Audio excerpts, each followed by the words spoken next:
Hello all my dear students of CA inter. I hope you all are doing good. मैं उम्मीद करता हूं आप सब लोग बहुत ही बढ़िया होंगे। आप लोगों की पढ़ाई भी बहुत अच्छे से चल रही होगी। तो चलिए हम लोग आज अपना अगला रिवीजन वीडियो शुरू करते हैं, जो one of the most important topic है आपके सीए इंटर के अंदर, that is salary, income from salary. तो आज हम लोग इनकम फ्रॉम सैलरी का इतना कॉम्प्रिहेंसिव रिवीजन वीडियो बनाने वाले हैं कि ये रिवीजन वीडियो अगर आप 2-3 बार सुन लोगे अगर अच्छे से, तो आपको सैलरी के सारे प्रोविजंस बहुत अच्छे से रट्टा हो जाएंगे। इस पर्टिकुलर पूरे रिवीजन वीडियो में मैं सैलरी के प्रोविजंस को इतनी ब्यूटीफुली इंटरलिंक करने की कोशिश करूंगा कि आपको एग्जाम के अंदर किसी भी क्वेश्चन को करने में कोई भी दिक्कत नहीं आएगी। मैं न्यू रेजिम के बारे में भी यही बता दूंगा, ओल्ड रेजिम के बारे में भी बता दूंगा। आगे जाकर जब न्यू रेजिम का सेक्शन आएगा 115 बीएससी, उसमें अलग से वापस से बताऊंगा। तो चलिए शुरू करते हैं without wasting any further time. सबसे पहले सैलरी के जो प्रोविजन है वो कहां से कहां तक दिए गए। सैलरी के जो प्रोविजन है वो सेक्शन 15, सेक्शन 16, सेक्शन 17 और सेक्शन 10 के अंदर सैलरी के सारे एग्जेम्पशन दिए गए हैं। अब जो पहला सेक्शन होता है किसी भी हेड ऑफ इनकम का, ये मैंने आपको पहले भी बोला है, आप सबको पता भी होगा, आप सीए स्टूडेंट हो। पहला सेक्शन ऑफ एवरी हेड क्या होता है? वो होता है चार्जिंग सेक्शन। अब आप सैलरी के हेड में कब आओगे वो लिखा गया है सैलरी के पहले सेक्शन में। सैलरी का पहला सेक्शन क्या है? सेक्शन 15।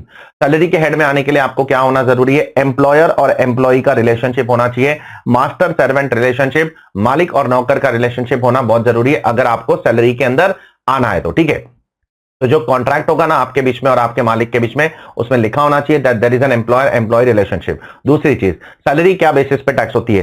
सैलरी ड्यू बेसिस पर या रिसीट बेसिस पर, व्हिचएवर इज अर्लियर, जो भी पहले होगा उस बेसिस पे सैलरी टैक्स हो जाएगी। ठीक है। अच्छा, एम्प्लॉयर कौन होगा? एम्प्लॉयर कोई भी हो सकता है, इंडिविजुअल हो सकता है, चीफ हो सकता है, कंपनी हो सकता है, फर्म हो सकता है, एलएलपी हो सकता है, कोऑपरेटिव सोसाइटी हो सकता है, लोकल बॉडी हो सकती है, गवर्नमेंट हो सकता है, सेंट्रल गवर्नमेंट, स्टेट गवर्नमेंट, मालिक कोई भी हो सकता है, यहां पर चेक करना। लेकिन जो हम नौकर है, हमारे जैसे नौकर लोग, नौकर कौन होगा? एम्प्लॉय कौन होगा? एम्प्लॉय हमेशा इंडिविजुअल होगा, इंडिविजुअल होगा, इंडिविजुअल होगा। एम्प्लॉय हमेशा इंडिविजुअल होगा, मालिक कोई भी हो सकता है। अच्छा, एम्प्लॉय जो होता है वो फुल टाइम होना चाहिए? जरूरी नहीं है, वो फुल टाइम भी हो सकता है, वो पार्ट टाइम भी हो सकता है। दोनों किस्म के एम्प्लॉय यहां पर सैलरी के चैप्टर में कवर्ड है। I hope it is clear to all of you.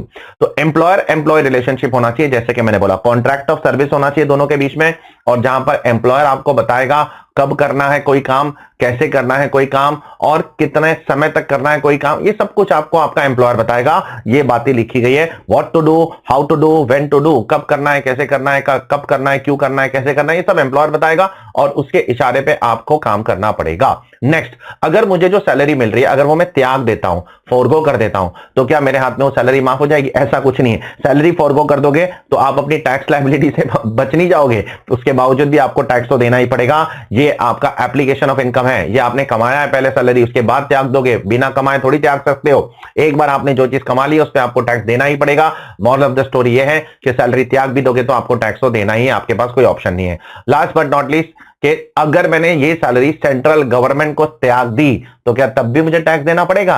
तब मुझे टैक्स नहीं देना पड़ेगा। चेक करो, अगर मैंने ये सैलरी सेंट्रल गवर्नमेंट को under section 2 of voluntary surrender of salaries exemption from taxation act 1961, वहां इस कानून के थ्रू अगर त्यागी मैंने आपको सैक्रिफाइस कर दी अपनी सैलरी, तो फिर मुझे टैक्स देने की जरूरत नहीं है। ठीक है। अब नीचे एक डायग्राम है, एक टेबल है, उसके अंदर अलग अलग इनकम है, अपने को बताना है कौन सी इनकम कौन से हेड में चार्ज होगी। सपोज मिसाल के तौर पर कॉलेज में एक लेक्चरर काम करता है, वहां से उसको सैलरी मिलती है, तो वो चले जाएगी इनकम फ्रॉम सैलरी। ठीक है।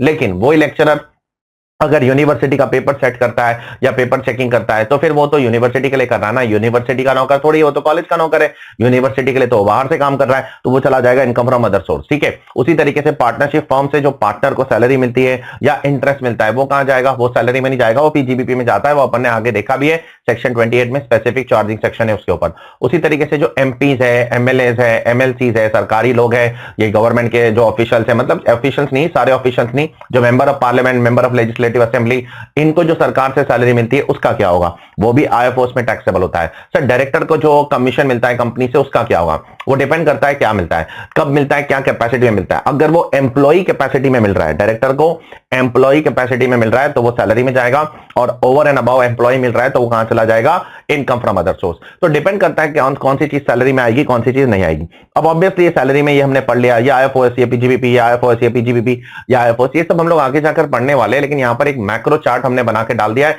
ताकि आपको सब कुछ अगर एक ही जगह पे चाहिए तो एक जगह पे मिल जाएगा। ठीक है, अब यहां पर अगर आप देखो सैलरी का पूरा कंप्यूटेशन का स्टेटमेंट दिया है। सैलरी में क्या क्या आ सकता है, सैलरी आ सकता है, अलावेंसेस आएंगे बहुत सारे, उसमें जिसमें से कुछ एग्जाम्प्ट है, कुछ टैक्सेबल है, कुछ न्यू रेजिम में एग्जाम नहीं है, सिर्फ ओल्ड रेजिम में एग्जाम्प्ट है, वो सब मैं आपको एक एक करके अभी बताने वाला हूं। ठीक है, फिर परक्विजिट्स आएंगे, उसमें से कुछ एग्जाम्प्ट है, कुछ टैक्सेबल है, उसमें से आपको फिर ग्रॉस सैलरी आ जाएगी। ये तीन चीज के बाद ग्रॉस सैलरी, उसके अंदर फिर आपको बहुत सारे डिडक्शंस मिलेंगे।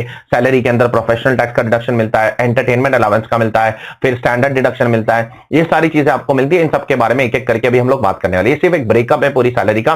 फिर सैलरी को अगर हम लोग फर्दर तोड़ेंगे तो बहुत सारे पार्ट में सैलरी डिवाइड हो सकती है। बेसिक सैलरी होती है, डीए होता है, कमीशन होता है, वॉलंटरी रिटायरमेंट होता है, पेंशन होता है, प्रोविडेंट फंड होता है, एडवांस सैलरी होती है, रिट्रेंचमेंट कॉम्पेंसेशन, ये सब अलग अलग अलग सैलरी के तरीके हैं। ठीक है, सैलरी का फॉर्म है। तो अभी हम लोग शुरू करेंगे इन सब के बारे में डिकोड करना एक एक करके। सबसे पहले बेसिक सैलरी। बेसिक सैलरी क्या होती है? ये सबसे प्योरेस्ट फॉर्म ऑफ सैलरी है, इसके बगैर कोई इंसान नौकरी करेगा ही नहीं। सैलरी के केस में ना अगर आपको कुछ मिले या ना मिले फर्क नहीं पड़ता है, बेसिक सैलरी तो मिलनी चाहिए ना यार। हर कंपनी अपने एम्प्लॉयर को पहले एक बेसिक सैलरी देती है, उसके ऊपर अलग से कुछ और दे सकती है, बोनस दे सकती है, कमीशन दे सकती है, पीएफ दे सकती है, बहुत सी चीज दे सकती है। लेकिन एक बेसिक सैलरी एक बहुत ही बेसिक चीज है, वो तो एम्प्लॉयर को देना ही पड़ेगा अपने एम्प्लॉय को। I hope it is clear to all of you. अब हम लोग आते हैं डियरनेस अलावेंस। डियरनेस अलावेंस क्या होता है सर? डियरनेस अलावेंस को हम हिंदी में बोलते हैं महंगाई भत्ता। महंगाई भत्ता, महंगाई जो बढ़ती है ना हर साल, इन्फ्लेशन के लिए आपका एम्प्लॉयर आपको कुछ डियरनेस अलावेंस तौर पर कुछ देता है। अब डियरनेस अलावेंस दो किस्म के होते हैं, एक DA in terms, DA not in terms. DA in terms जो होता है उसको अलग अलग नाम से बुलाया जाता है। डीए इन टर्म्स का और भी नाम है, that is DA which forms part of retirement benefit, DA which forms part of pay. ये अलग अलग नाम है। आपको सम के अंदर अगर डीए इन टर्म्स लिखा है, या DA which forms part of retirement benefit, या DA which forms part of pay, ये सब का मतलब डीए इन टर्म्स ही होता है। ठीक है, ये सब का मतलब डीए इन टर्म्स होता है। सर एग्जाम में अगर कुछ बोला नहीं है, सिर्फ डीए लिखा है, तो आपको जो अज्यूम करना है करो, इंस्टीट्यूट को कोई दिक्कत नहीं है। आप डीए इन टर्म्स भी अज्यूम कर सकते हो, डीए नॉट इन टर्म्स भी अज्यूम कर सकते हो, जो अज्यूम करना है करो, कोई दिक्कत नहीं है। बाय डिफॉल्ट अगर क्वेश्चन में डीए लिखा है तो आप डीए इन टर्म्स अज्यूम करो, डीए नॉट इन टर्म्स का अज्यूम करो, आपकी मर्जी। डीए इन टर्म्स लिखा है फिर तो टर्म्स ही लेना पड़ेगा। DA which forms part of retirement benefit, तो फिर डीए इन टर्म्स मानना पड़ेगा। DA which forms part of pay, तो भी डीए इन टर्म्स मानना पड़ेगा। I hope it is clear to all of you. तीसरा अलग form of salary, basic salary हो गया, डीए हो गया। अब कमीशन की बात करते हैं। सर कमीशन भी सैलरी का पार्ट है? यस। अगर अपना एम्प्लॉयर अपने एम्प्लॉय को कुछ कमीशन देता है, ठीक है, तो वो एम्प्लॉय के हाथ में टैक्सेबल है। कौन सा कमीशन? कमीशन दो किस्म के हो सकते हैं, या तो फिक्स्ड हो सकता है या तो परसेंटेज हो सकता है। Percentage of turnover, employer employee को बोलेगा आप इतना सामान बेचो, मैं आपको 10,000 का कमीशन दूंगा। या एम्प्लॉयर एम्प्लॉय को बोलेगा आप इतना सामान बेचो, जितना सामान बेचोगे उसका 1% मैं आपको कमीशन दे दूंगा। ये दोनों किस्म के कमीशन एम्प्लॉय के हाथ में क्या है? टैक्सेबल है। जब आप सैलरी कंप्यूट करोगे, ये दोनों कमीशन को आपको सैलरी में ऐड करके उस पर टैक्स भरना पड़ेगा। ठीक है, अब आगे बढ़ते हैं अगले पार्ट की तरफ, जो हमारा पहला पार्ट है, जहां पर हमको थोड़ा सा कंप्यूटेशन करना पड़ेगा।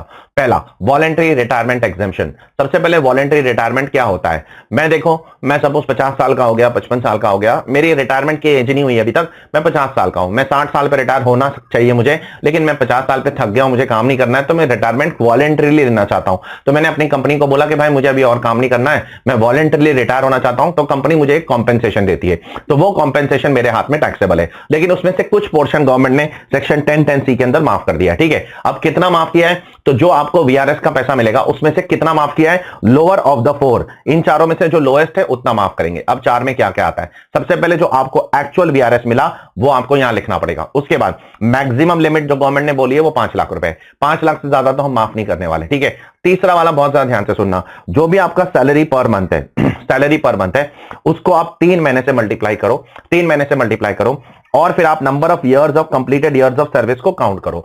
Number of years of services, completed years of service के अंदर फ्रैक्शन होगा तो उसको इग्नोर करो। तो देखो यहां पर आपको क्या लेना है, ये पॉइंट नंबर 3 और 4 ही इंपॉर्टेंट है। सैलरी में क्या लोगे सर? एक एक करके बात करेंगे। सैलरी में आप बेसिक सैलरी ले लो। सैलरी में तो सर आपने बोला 14, 15, 20 चीज अलग अलग चीज आती है, क्या क्या लेना पड़ेगा? सैलरी में पहले बेसिक ले लो, उसके बाद सिर्फ डीए इन टर्म्स लेना, और फिर बाद में कमीशन ऑन टर्नओवर, मतलब यहां पर परसेंटेज वाला कमीशन लेना, अमाउंट वाला कमीशन मत लेना, ये वाला फिक्स अमाउंट वाला कमीशन मत लेना, यहां पर सिर्फ परसेंटेज वाला कमीशन आएगा। तो कमीशन ऑन टर्नओवर का मतलब हमेशा परसेंटेज वाला कमीशन। तो सैलरी में ये 3 चीज ले लिया। अब उस सैलरी को आप 3 महीने से मल्टीप्लाई कर दो। ठीक है, अब उसको आपने कितने साल नौकरी की उतने साल से मल्टीप्लाई करो। सपोज आपने 26 साल और 3 महीने नौकरी की, तो सिर्फ 26 साल लो, फ्रैक्शन इग्नोर कर दो।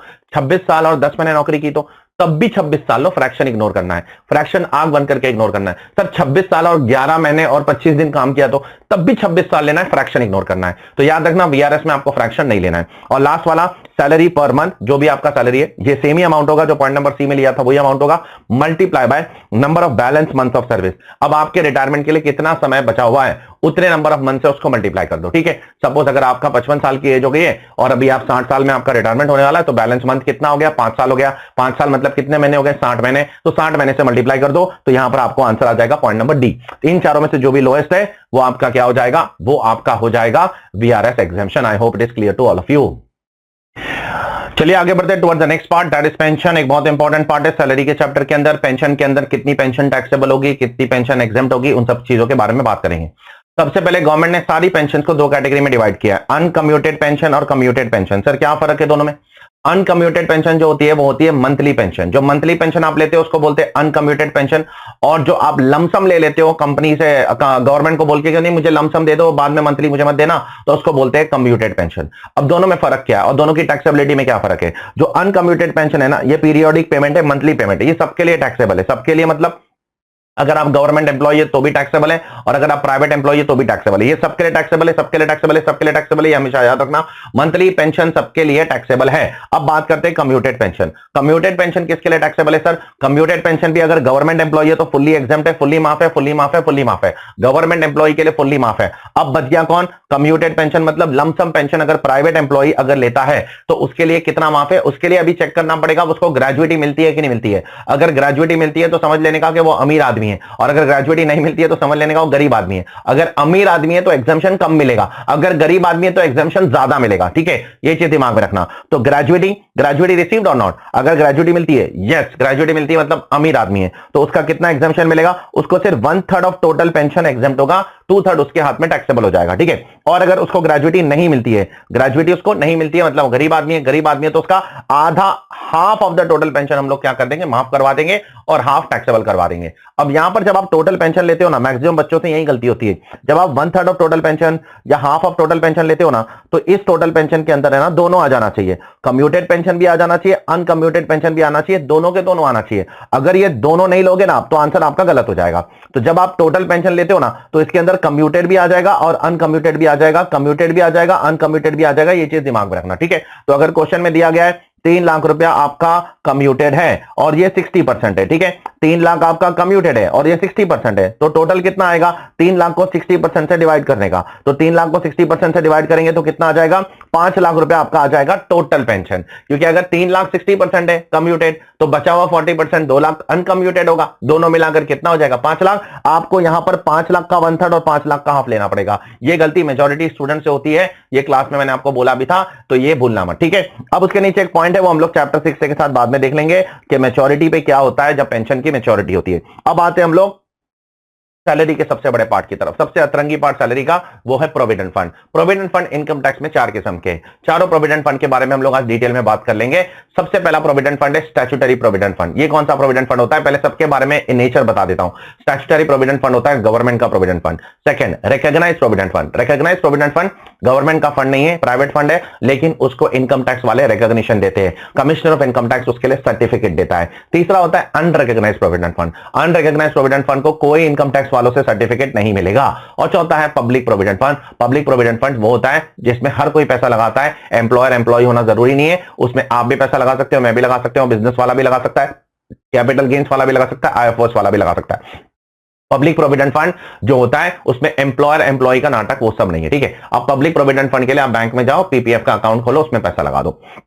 अब हम लोग एक एक करके सबके बारे में बात करेंगे। सबसे पहले हम लोग स्टैट्यूटरी प्रोविडेंट फंड के बारे में बात करेंगे, फिर रिकॉग्नाइज्ड प्रोविडेंट फंड, फिर अनरिकॉग्नाइज्ड प्रोविडेंट फंड, फिर पब्लिक प्रोविडेंट फंड। तो सबसे पहले मैं स्टैट्यूटरी प्रोविडेंट फंड के बारे में बात करता हूं। ये पहला साल है, सपोज प्रीवियस ईयर 24-25, एम्प्लॉयर ने जो कंट्रीब्यूट किया वो आपके हाथ में क्या होगा? मान लो मैं एम्प्लॉयर हूं, आप मेरे एम्प्लॉय हो, यहां पर एक स्टैट्यूटरी प्रोविडेंट फंड मैंने आपके लिए खोला है, अब मैं उसमें जो पैसा डिपॉजिट कर रहा हूं वो आपके हाथ में क्या होगा, वो आपके हाथ में माफ है। कितना भी कंट्रीब्यूट करो माफ है, कोई लिमिट नहीं है।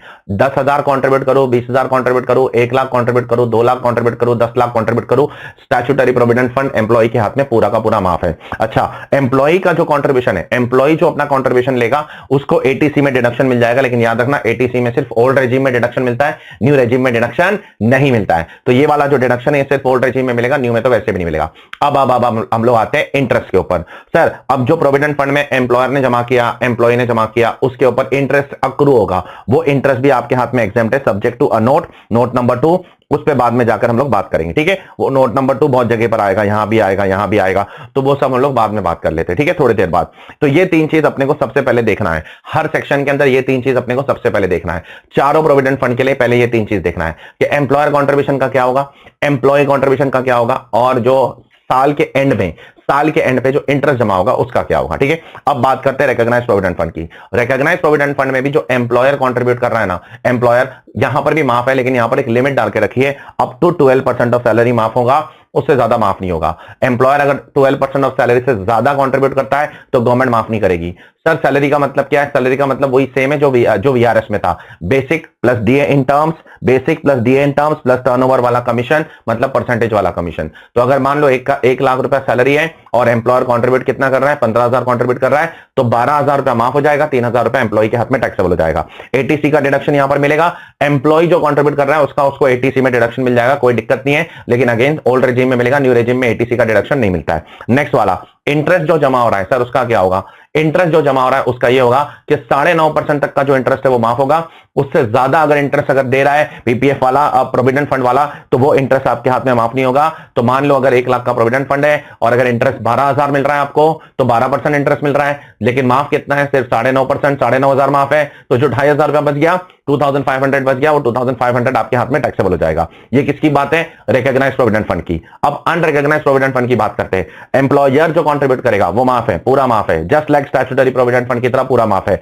एम्प्लॉय जो कंट्रीब्यूट कर रहा है उसका एटीसी में डिडक्शन नहीं मिलता है। अनरिकॉग्नाइज्ड प्रोविडेंट फंड का कंट्रीब्यूशन एटीसी में नहीं मिलता है, ओल्ड रेजिम न्यू रेजिम वो सब छोड़ो, मिलता ही नहीं है, तो आगे बात करके मतलब ही नहीं है। उसके बाद जो इंटरेस्ट क्रेडिट हो रहा है वो माफ है, उसके ऊपर टैक्स नहीं लगेगा, ठीक है। अब चौथा आता है पीपीएफ। पीपीएफ के अंदर एम्प्लॉयर कंट्रीब्यूट करता ही नहीं है भाई, डायरेक्ट एम्प्लॉय कंट्रीब्यूट करेगा, जो भी कंट्रीब्यूट करेगा सबको मिलेगा, कोई दिक्कत नहीं है। एम्प्लॉय करेगा तो एम्प्लॉय को मिलेगा, बिजनेस वाला करेगा तो बिजनेस वालों को मिलेगा, आईएफओएस वाला करेगा तो आईएफओएस वालों को मिलेगा, एचपी वाला करेगा तो एचपी वाले को मिलेगा, सबको मिलेगा, कोई दिक्कत नहीं है। और उसके ऊपर जो इंटरेस्ट जमा हो रहा है वो भी क्या है, वो भी माफ है, माफ है, माफ है, ठीक है। अब मैंने चारों का क्या बता दिया आपको चारों केस में मैंने ये बता दिया कि एम्प्लॉयर कंट्रीब्यूशन क्या क्या है, और फिर एम्प्लॉय कंट्रीब्यूशन का क्या है, और फिर साल के एंड में जो आपका इंटरेस्ट जमा होगा उसका क्या होगा। अब जरा यहां पर एक नोट दिया गया है कि यहां पर पहले और दूसरे केस में ना नोट है। अब ये नोट को अपने को अच्छे से देखना पड़ेगा कि इंटरेस्ट का क्या होगा। स्टैट्यूटरी प्रोविडेंट फंड में बोला गया है इंटरेस्ट माफ है, रिकॉग्नाइज्ड प्रोविडेंट फंड में बोला गया है कि 9.5% तक इंटरेस्ट माफ है, उसके ऊपर टैक्सेबल हो जाएगा, ठीक है। लाख रुपए का फंड में पैसा पड़ा हुआ है, 12,000 रुपए का इंटरेस्ट मिलेगा तो 2,500 रुपए टैक्सेबल हो जाएगा। अब ये दोनों के लिए कॉमन नोट एप्लीकेबल है, नोट नंबर 2।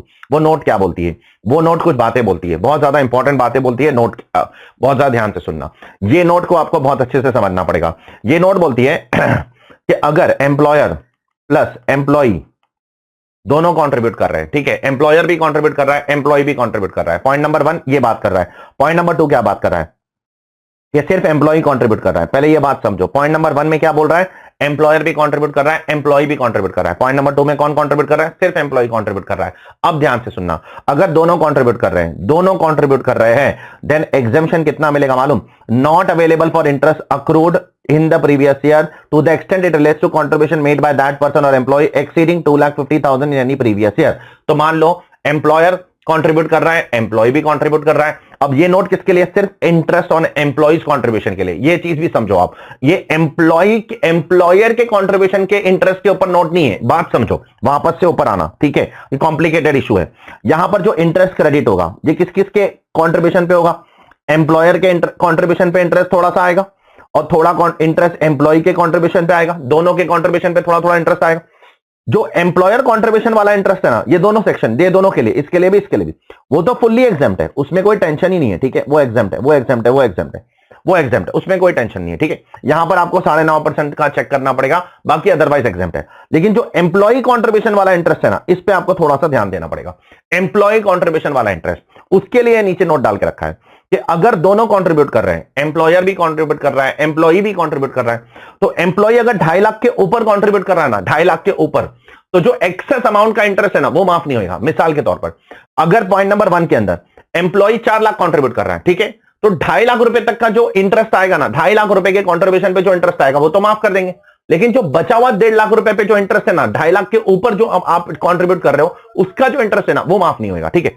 अब अगर एम्प्लॉयर नहीं कंट्रीब्यूट कर रहा है, सिर्फ एम्प्लॉय कंट्रीब्यूट कर रहा है, सिर्फ कौन कर रहा है, सिर्फ एम्प्लॉय कंट्रीब्यूट कर रहा है, एम्प्लॉयर नहीं कर रहा है, तो ये लिमिट बढ़ाकर सरकार ने 5 लाख कर दी है। मतलब अगर सिर्फ मैं कंट्रीब्यूट कर रहा हूं, ठीक है, तो फिर मुझे क्या चेक करना पड़ेगा, 5 लाख रुपए तक का कंट्रीब्यूट कर रहा हूं तो उस पर जो भी ब्याज आएगा माफ है। अगर मैं 7 लाख कंट्रीब्यूट कर रहा हूं तो 2 लाख के ब्याज पे मुझे टैक्स देना पड़ेगा। ये बोलना चाहता है ये पर्टिकुलर चीज। I hope it is clear to all of you. Is it clear? एक बार फिर से बताता हूं, सेक्शन वाइज बताता हूं, दोनों को इंडिपेंडेंटली बताता हूं। पहले मैं स्टैट्यूटरी प्रोविडेंट फंड का बोलता हूं। स्टैट्यूटरी प्रोविडेंट फंड पे जो इंटरेस्ट मिल रहा है, इंटरेस्ट को 2 भाग में डिवाइड करो, एम्प्लॉयर के कंट्रीब्यूशन पे इंटरेस्ट, एम्प्लॉय के कंट्रीब्यूशन पे इंटरेस्ट। स्टैट्यूटरी प्रोविडेंट फंड पे एम्प्लॉयर के कंट्रीब्यूशन पे जो इंटरेस्ट मिल रहा है, आंख बंद करो, एग्जेम्प्ट है, ठीक है। एम्प्लॉय के कंट्रीब्यूशन पे इंटरेस्ट जो मिल रहा है उसमें आपको चेक करना पड़ेगा क्या दोनों कंट्रीब्यूट करते हैं, दोनों कंट्रीब्यूट करते हैं तो 2.5 लाख के ऊपर जो एम्प्लॉय कंट्रीब्यूट करता है उसका इंटरेस्ट माफ नहीं होगा, और अगर सिर्फ एम्प्लॉय कंट्रीब्यूट कर रहा है तो 5 लाख के ऊपर जो कंट्रीब्यूशन हो रहा है उसके ऊपर इंटरेस्ट माफ नहीं होगा। इस पे मैंने आपको पूरा का पूरा चार्ट बना के रखा हूं क्लास के अंदर, आप वो रिस्पेक्टिव चार्ट ओपन करो, उसमें से देखो, आपको फटाफट समझ में आ जाएगा। यहां सेकंड सेक्शन के अंदर आपको 2 चीज चेक करनी है। सबसे पहले एम्प्लॉयर का कंट्रीब्यूशन, एम्प्लॉयर के कंट्रीब्यूशन पे जो इंटरेस्ट आ रहा है उसके लिए आपको क्या चेक करना है, 9.5% चेक करना है, बस 9.5% से ज्यादा नहीं होना चाहिए, ठीक है। एम्प्लॉय के कंट्रीब्यूशन पे जो इंटरेस्ट आ रहा है उस पर 9.5% भी चेक करना है, और 2.5 लाख और 5 लाख के ऊपर नहीं जा रहा है वो भी चेक करना है। वो दोनों लिमिट चेक करनी पड़ेगी, जाकर रिस्पेक्टिव किताब में चेक कर लो। ये आपका हो गया क्या, एम्प्लॉयर कंट्रीब्यूशन का क्या ट्रीटमेंट है, एम्प्लॉय कंट्रीब्यूशन का क्या ट्रीटमेंट है, और आपको जो इंटरेस्ट अक्रू होने वाला है साल के एंड में उसका क्या ट्रीटमेंट है। अब बात करते हैं हम लोग 10 साल बाद, 15 साल बाद, 20 साल बाद, 25 साल बाद पैसा मिलेगा भी तो सही ना मैच्योरिटी पे, तो उसका क्या होगा। आप चारों का एक एक करके बात करेंगे। पहले statutory provident fund. Statutory provident fund में जब पैसा मिलेगा आपको तो 4 चीज मिलेगी, एक तो एम्प्लॉयर का कंट्रीब्यूशन, दूसरा एम्प्लॉय का कंट्रीब्यूशन, तीसरा एम्प्लॉयर के कंट्रीब्यूशन का इतने साल का ब्याज मिलेगा, इंटरेस्ट मिलेगा, और एम्प्लॉई के कंट्रीब्यूशन का इतने साल का ब्याज मिलेगा। ये 4 चीज टोटल आपको मिलने वाली है ना कंपनी से जब रिटायरमेंट करोगे। तो अब जब रिटायरमेंट करोगे तो उसका क्या ट्रीटमेंट है। पहले स्टैट्यूटरी प्रोविडेंट फंड में ये चारों एग्जाम्प्ट है, चेक करो। स्टैट्यूटरी प्रोविडेंट फंड में ये चारों एग्जाम्प्ट है, चारों एग्जाम्प्ट है, चारों एग्जाम्प्ट है, कोई दिक्कत ही नहीं है इसके अंदर, ठीक है, चारों एग्जाम्प्ट है। और सर आरपीएफ में थोड़ा नाटक है। आरपीएफ में गवर्नमेंट बोलती है ये एग्जाम्प्ट है सब्जेक्ट टू सम कंडीशन। ध्यान से सुनना, अगर एम्प्लॉई 5 साल या उसके बाद रिटायर होता है तो आंख बंद करो माफ। आरपीएफ के अंदर एग्जाम्पशन कैसा है, सब्जेक्ट टू कितने साल बाद रिटायर हो रहे हो। अगर 5 साल या उसके बाद रिटायर हो रहे हो तो सीधा सीधा एग्जाम्प्ट है, इसमें कोई टैक्स नहीं लगेगा। लेकिन अगर एम्प्लॉई 5 साल के पहले रिटायर हो रहा है, 5 साल के पहले रिटायर हो रहा है तो फिर उसको टैक्स लग जाएगा, चेक करो, तो उसको टैक्स लग जाएगा। लेकिन उसके अंदर भी 3 एक्सेप्शन है। अगर 5 साल के अंदर भी, देखो फिर से बता रहा हूं, 5 साल के बाद रिटायर कर रहा है तो आंख बंद करो, बोलो एग्जाम्प्ट, सीधा एग्जाम्प्ट, कुछ सोचने का ही नहीं। फिर तो 5 साल के पहले रिटायर हो रहा है तो टैक्सेबल हो जाएगा, लेकिन 5 साल के पहले अगर रिटायर हो रहा है तो 3 केसेस है जिसमें माफ हो जाएगा। जैसे अगर एम्प्लॉई बीमार है उसलिए वो छोड़ रहा है 5 साल के अंदर, ठीक है, इसलिए वो 5 साल के अंदर विड्रॉ कर रहा है तो कोई दिक्कत नहीं है। अगर उस केस में 5 साल के अंदर भी विड्रॉ करेगा तो माफ हो जाएगा। दूसरा, एम्प्लॉयर ने अपना बिजनेस बंद कर दिया, एम्प्लॉयर का बिजनेस बंद हो गया तो उसमें मेरी क्या गलती भाई, मेरा मालिक ही धंधा बंद करके जा रहा है तो उसमें मैं क्या कर सकता हूं, मैं कुछ नहीं कर सकता हूं।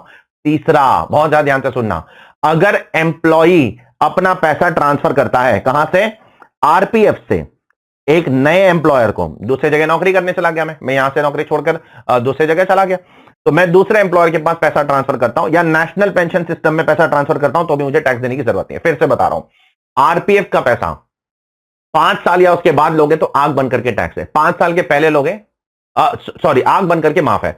आरपीएफ का पैसा, रिकॉग्नाइज्ड प्रोविडेंट फंड का पैसा 5 साल या उसके बाद विड्रॉ करोगे तो माफ है, 5 साल के अंदर विड्रॉ करोगे तो टैक्सेबल। लेकिन ये 3 केसेस में माफ है। पहला, अगर बीमार पड़ गए और विड्रॉ कर रहे हो। दूसरा, एम्प्लॉयर धंधा बंद कर दिया या नौकरी छोड़कर दूसरी जगह जा रहे हो, लेकिन दूसरी जगह अपना पैसा शिफ्ट कर रहे हो उधर आरपीएफ में नए एम्प्लॉयर को, या तो नेशनल पेंशन सिस्टम के अंदर आप पैसा ट्रांसफर कर रहे हो तो हम आपको माफ कर देंगे। I hope it is clear to all of you. Is it clear, please बोलिए। तो चलिए अगले पार्ट की तरफ बढ़ते हैं। अगला पार्ट भी रिकॉग्नाइज्ड प्रोविडेंट फंड से रिलेटेड ही है। देखो अभी अभी थोड़ी देर पहले अपन ने देखा था कि रिकॉग्नाइज्ड प्रोविडेंट फंड अगर एम्प्लॉयर कंट्रीब्यूट करेगा तो 12% से ज्यादा अगर कंट्रीब्यूट करता है तो वो आपके हाथ में टैक्सेबल हो जाएगा। मान लो आपकी सैलरी अगर 10 लाख रुपए है और अगर एम्प्लॉयर कंट्रीब्यूट कितना कर रहा है, 1,20,000 से ज्यादा कंट्रीब्यूट कर रहा है, तो फिर जो एक्सेस कंट्रीब्यूशन कर रहा है वो आपके हाथ में टैक्सेबल हो जाएगा। तो ये एक परसेंटेज का क्राइटेरिया सरकार ने डाल के रखा है। नाउ अभी गवर्नमेंट ने एक अमाउंट का भी क्राइटेरिया डाल के रखा है। परसेंटेज क्राइटेरिया तो है ही, साथ साथ में एक अमाउंट का क्राइटेरिया भी डाल के रखा है कि अगर एम्प्लॉयर आपके 3 फंड में कंट्रीब्यूट करता है, एक रिकॉग्नाइज्ड प्रोविडेंट फंड, दूसरा national pension scheme, new pension scheme जो नाम देना है दो, जो 80CCD के अंदर आता है, और तीसरा अप्रूव्ड सुपर एनुएशन फंड। तो ये 3 फंड में अगर एम्प्लॉयर कंट्रीब्यूट कर रहा है, पहला कंट्रीब्यूशन कहां कर रहा है, वो आरपीएफ में कर रहा है, दूसरा कहां कर रहा है, एनपीएस में कर रहा है, तीसरा कहां कर रहा है, अप्रूव्ड सुपर एनुएशन फंड में कर रहा है। तो ये तीनों मिलाकर अगर वो पूरे साल में 7.5 लाख रुपए से ज्यादा कंट्रीब्यूट करता है तो वो भी आपके हाथ में क्या हो जाएगा, परक्यूसिट हो जाएगा, और वो आपके हाथ में टैक्सेबल हो जाएगा। मिसाल के तौर पर ये तीनों के लिए सेपरेटली 7,50,000 की लिमिट नहीं है, तीनों को मिलाकर, ये गलतफहमी में मत रहना, ये तीनों मिलाकर अगर एम्प्लॉयर 7.5 लाख रुपए से ज्यादा कंट्रीब्यूट करता है तो जो एक्सेस कंट्रीब्यूशन कर रहा है वो आपके हाथ में टैक्सेबल हो जाएगा। मान लो एम्प्लॉयर ने रिकॉग्नाइज्ड प्रोविडेंट फंड का 3 लाख का कंट्रीब्यूशन किया, आरपीएफ का सुपर एनुएशन फंड का 3 लाख का किया, और एनपीएस का 3 लाख, टोटल कितना हो गया, 9 लाख रुपए हो गए। अब क्या ये तीनों मिलाकर 7.5 लाख से ज्यादा कंट्रीब्यूट हो रहा है, तो जो एक्सेस कंट्रीब्यूशन हो रहा है ना 1.5 लाख, वो आपके हाथ में क्या हो जाएगा, टैक्सेबल हो जाएगा। ठीक है, ये बात बोली गई है यहां पर सेक्शन 17 सब सेक्शन 2 क्लॉज 7 के अंदर। अब ये जो एक्सेस कंट्रीब्यूशन है, एक्सेस कंट्रीब्यूशन कितना है, 1.5 लाख रुपए। इस 1.5 लाख रुपए के ऊपर जो इंटरेस्ट अक्रू होगा ना, क्या होगा, इस 1.5 लाख रुपए के ऊपर जो इंटरेस्ट अक्रू होगा वो भी आपके हाथ में हर साल टैक्सेबल हो जाएगा। अब इस एक्सेस कंट्रीब्यूशन 7.5 लाख रुपए के ऊपर जो कंट्रीब्यूशन हो रहा है, उस एक्सेस कंट्रीब्यूशन के ऊपर जो इंटरेस्ट अक्रू होगा वो भी आपके हाथ में टैक्सेबल हो जाएगा। अब उस इंटरेस्ट को कैसे निकालने का सरकार ने उसके लिए यहां पर पूरा का पूरा रूल दिया है, सेक्शन 17 सब सेक्शन 2 क्लॉज 7 के अंदर। ठीक है, अब वो कैसे कंप्यूट होगा उसके लिए फॉर्मूला दिया है, देखो, टैक्सेबल परक्यूसिट, टीपी का मतलब है taxable perquisite, is equal to PC divide by 2 into R. सबका फॉर्मूले का मतलब समझना पड़ेगा, plus PC1 plus TP1 into are. अभी सबका एक एक करके मतलब समझते हैं। टीपी का मतलब क्या है, टैक्सेबल परक्यूसिट, ये आपका फाइनल आंसर होगा। अब पीसी का मतलब क्या है, पीसी का मतलब है कि एम्प्लॉयर ने इस साल में 7.5 लाख रुपए के ऊपर कितना कंट्रीब्यूट किया है, ये 3 फंड के अंदर। मेरे एग्जांपल में 9 लाख कंट्रीब्यूट किया है, तो 7.5 लाख के ऊपर कितना कंट्रीब्यूशन हो गया एम्प्लॉयर का, 1.5 लाख रुपए का कंट्रीब्यूशन हो गया, तो यहां पर 1.5 लाख आ जाएगा। ठीक है, अब डिवाइड बाय 2 करना है, इंटू आर। पहले आर समझ लेते हैं, फॉर्मूले के ऑर्डर में जाते हैं।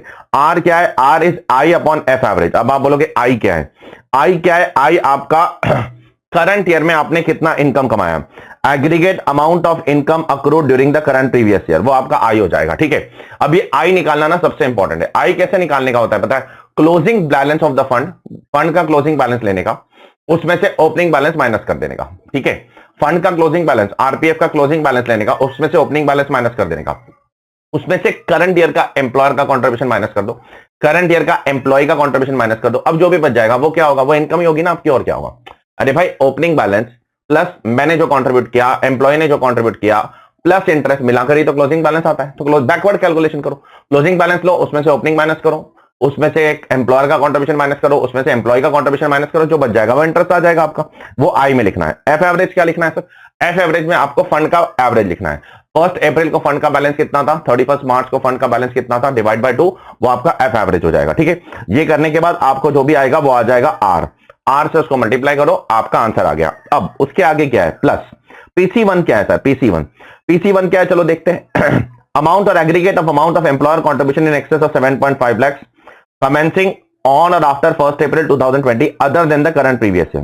तो PC1 में क्या लेना है पता है, पिछले सालों का 7.5 लाख रुपए के ऊपर का कंट्रीब्यूशन, पिछले सालों का, करंट ईयर का नहीं लेना है। पिछले सालों में 7.5 लाख रुपए के ऊपर कितना कंट्रीब्यूशन किया है वो लेना है। ठीक है, और TP1 में क्या लेना है कि पिछले साल में तुम्हारा ये टैक्सेबल परक्यूसिट कितना था, वो TP1 में लेना है। चेक करो, पिछले सालों का टैक्सेबल परक्यूसिट का वैल्यू कितना है, वो TP1 में लेना है, उसको मल्टीप्लाई बाय आर कर देना है, जो भी आंसर आ जाएगा वो आपके हाथ में क्या हो जाएगा, इंटरेस्ट अक्रूड हो जाएगा। इसके ऊपर पूरा का पूरा एक क्वेश्चन करवाया मैंने क्लास के अंदर, वो जाकर देख लेना, क्वेश्चन नंबर 10 या 11 है, अच्छे से चेक कर लेना अपनी क्वेश्चन बैंक में। ठीक है, अब आगे बढ़ते अगले पार्ट ऑफ सैलरी की तरफ। सर एडवांस सैलरी पे टैक्स लगेगा, yes, salary is taxable in the year of receipt. Advance अगर सैलरी अगर एडवांस में लोगे तो टैक्स लगेगा ऑब्वियसली, लेकिन सैलरी के अगेंस्ट लोन लोगे तो उस पर टैक्स नहीं लगेगा। देखो, एडवांस सैलरी अलग होती है, लोन अगेंस्ट सैलरी अलग होता है। अगर मैंने बोला मेरे एम्प्लॉयर को कि भाई अगले महीने की सैलरी मुझे आज ही दे दो, तो वो आज मुझे दे रहा है तो मुझे आज टैक्स लगेगा। लेकिन मैं उसको बोल रहा हूं नहीं, मुझे लोन दे दो ना अगले महीने की सैलरी के बदले, मुझे लोन दे दो, उसमें से हम लोग सेट ऑफ करते रहेंगे थोड़ा सैलरी, तो फिर वो एक अलग चीज है। ठीक है, वो एक लोन है, उसके ऊपर आपको टैक्स नहीं लगेगा, चेक कर लेना। नेक्स्ट आता है रिट्रेंचमेंट कॉम्पेंसेशन। सबसे पहले रिट्रेंचमेंट होता क्या है, रिट्रेंचमेंट ये होता है कि कंपनी ने आपको निकाल दिया है, किसी कारण से निकाल दिया है, क्योंकि कंपनी शायद बंद हो रही है, कंपनी को लॉस हो रहा है, कोई भी रीजन से कंपनी आपको निकाल रही है।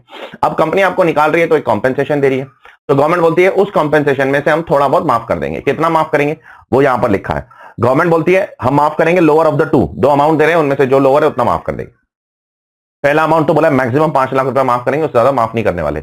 दूसरा अमाउंट उन्होंने बोला है इंडस्ट्रियल डिस्प्यूट एक्ट के हिसाब से, इंडस्ट्रियल डिस्प्यूट एक्ट के हिसाब से अमाउंट कंप्यूट करो और उस हिसाब से जो भी अमाउंट आएगा उतना माफ कर देंगे, उससे ज्यादा माफ नहीं करेंगे। ठीक है, अब सवाल ये उठेगा 5 लाख तो समझ में आ गया, इंडस्ट्रियल डिस्प्यूट एक्ट में क्या लिखा हुआ है वो नीचे लिखा हुआ है। इंडस्ट्रियल डिस्प्यूट एक्ट का अपना अलग फॉर्मूला है, बोलता है कि 15/26 into average salary of last 3 months, पिछले 3 महीने का एवरेज सैलरी लो, मल्टीप्लाई करो 15/26 into number of years of completed service, जितने साल भी आपने सर्विस कंप्लीट की उससे मल्टीप्लाई करो। अच्छा, अगर फ्रैक्शन 6 महीने से ज्यादा है तो उसको राउंड ऑफ कर दो, मतलब अगर 20 साल और 8 महीने काम किया है तो 21 साल कर दो, 20 साल और 3 महीने काम किया है तो फिर उसको 20 साल ही लो। फ्रैक्शन अगर 6 महीने से ज्यादा है तो उसको राउंड ऑफ करना है, अदरवाइज उसको राउंड ऑफ नहीं करना है। ठीक है सर, सैलरी का मतलब क्या होता है? यहां पर सैलरी का मतलब वही सेम ही है, basic plus DA in terms plus percentage वाला कमीशन, जैसे कि यहां पर आप देख सकते हो। ठीक है, तो सैलरी का मतलब जहां पर जाकर बदल जाएगा थोड़ा सा, वहां पर हम लोग एम्फेसिस डालेंगे। जहां तक वो सैलरी का डेफिनेशन सेम है, रिपीट हो रहा है, वहां पर हम लोग उस पर इतना ज्यादा बात नहीं करेंगे। ठीक है तो ये रिट्रेंचमेंट कॉम्पेंसेशन वाला सेक्शन है, ये इतना ज्यादा इंपॉर्टेंट नहीं है एग्जाम के लिए। अगला वाला सेक्शन बहुत ज्यादा इंपॉर्टेंट है, leave salary exemption. Leave salary exemption क्या होता है? देखो, हर कंपनी अपने एम्प्लॉय को हर साल थोड़ा बहुत छुट्टियां देती है। कोई कंपनी 20 दिन की छुट्टियां देती है, कोई कंपनी 30 दिन की छुट्टियां देती है, कोई कंपनी 50 दिन की छुट्टियां देती है। हर कंपनी की अपनी पॉलिसी होती है। अब अगर आप छुट्टी ले लोगे तो बहुत अच्छी बात है, और अगर आप छुट्टी नहीं लेते हो साल के एंड में, तो आप कंपनी को बोलोगे देखो आपने 30 दिन की छुट्टी दी थी, मैंने तो सिर्फ 10 दिन छुट्टियां ली है, 20 दिन तो मैंने छुट्टी ली नहीं, मैंने काम किया है, तो जो 20 दिन आपने मुझे छुट्टियां दी थी मैंने फिर भी काम किया, उसका आपको मुझे पैसा देना पड़ेगा। तो छुट्टियों का पैसा मुझे देना पड़ेगा, तो उसको बोलते हैं लीव सैलरी एग्जाम्पशन। ठीक है, अगर गवर्नमेंट ने आपको छुट्टी दी है, कंपनी ने आपको छुट्टी दी है, उसके बावजूद आप नौकरी कर रहे हो, आप काम कर रहे हो, तो उतने दिन का पैसा आप डिजर्व करते हो, छुट्टियों के दिन काम करने का पैसा आप डिजर्व करते हो, उसको बोलते हैं लीव सैलरी। अब लीव सैलरी की टैक्सेबिलिटी के बारे में हम लोग बात करते हैं। सबसे पहले आप लीव सैलरी कब लोगे ना, वो डिपेंड करता है। अगर सर्विस में ले रहे हो ना, सर्विस में मतलब अगर आप ये काम कर रहे हो, जॉब कर रहे हो और लीव सैलरी का पैसा एनकैश कर रहे हो, कंपनी को बोल रहे हो मुझे पैसा दे दो, तो फिर तो वो टैक्सेबल है। फिर गवर्नमेंट एम्प्लॉय हो तो भी टैक्सेबल है, प्राइवेट एम्प्लॉय हो तो भी टैक्सेबल है। सर्विस में अगर पैसा लोगे तो सबके हाथ में टैक्सेबल है, चेक कर लेना, ड्यूरिंग सर्विस सबके हाथ में टैक्सेबल है। लेकिन लेकिन लेकिन अगर आप रिटायरमेंट पे लेते हो तो ट्रीटमेंट अलग है। रिटायरमेंट में गवर्नमेंट एम्प्लॉय के हाथ में फुल्ली एग्जाम्प्ट। गवर्नमेंट एम्प्लॉय अगर रिटायरमेंट के टाइम पे बोलता है मेरी जितनी भी छुट्टियां ये सब जमा करो जमा करो जमा करो जमा करो, मेरे को जब रिटायरमेंट होगा तब मेरे को पूरा का पूरा पैसा देना, पूरा हाथ में माफ हो जाएगा, 1 रुपए का टैक्स नहीं लगेगा। ठीक है, चेक कर लो प्लीज। और प्राइवेट एम्प्लॉय के हाथ में, प्राइवेट एम्प्लॉय के हाथ में गवर्नमेंट ने कुछ पोर्शन माफ कर दिया है, पूरा माफ नहीं किया है। कितना माफ कर दिया है? 4 पॉइंट दिए गवर्नमेंट ने। गवर्नमेंट ने बोला इसमें से चारों में से जो लोएस्ट है उतना माफ कर देंगे, बाकी टैक्सेबल कर देंगे। तो फिर से बता रहा हूं, अगर सर्विस में ले रहे हो, नौकरी कर रहे हो और लीव सैलरी ले रहे हो, फिर तो सबके लिए टैक्सेबल है, फिर तो कोई माफ नहीं है, गवर्नमेंट नॉन गवर्नमेंट सबके लिए टैक्सेबल।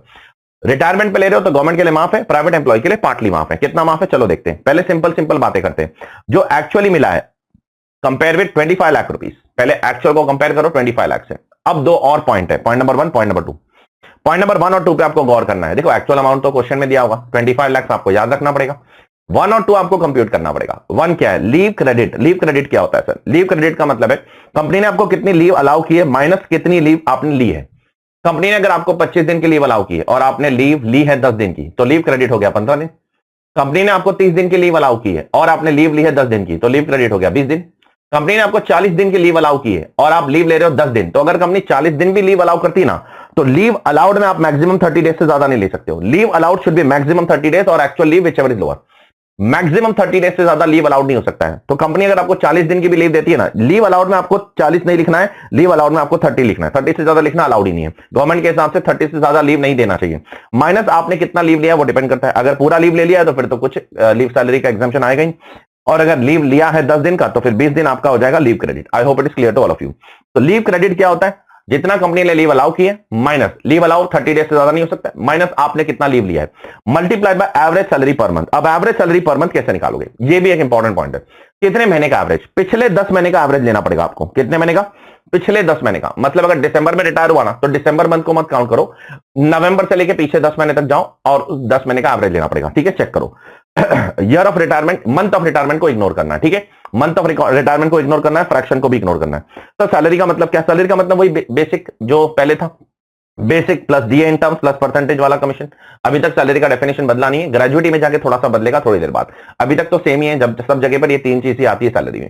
तो ये हो गया आपका पॉइंट नंबर 1।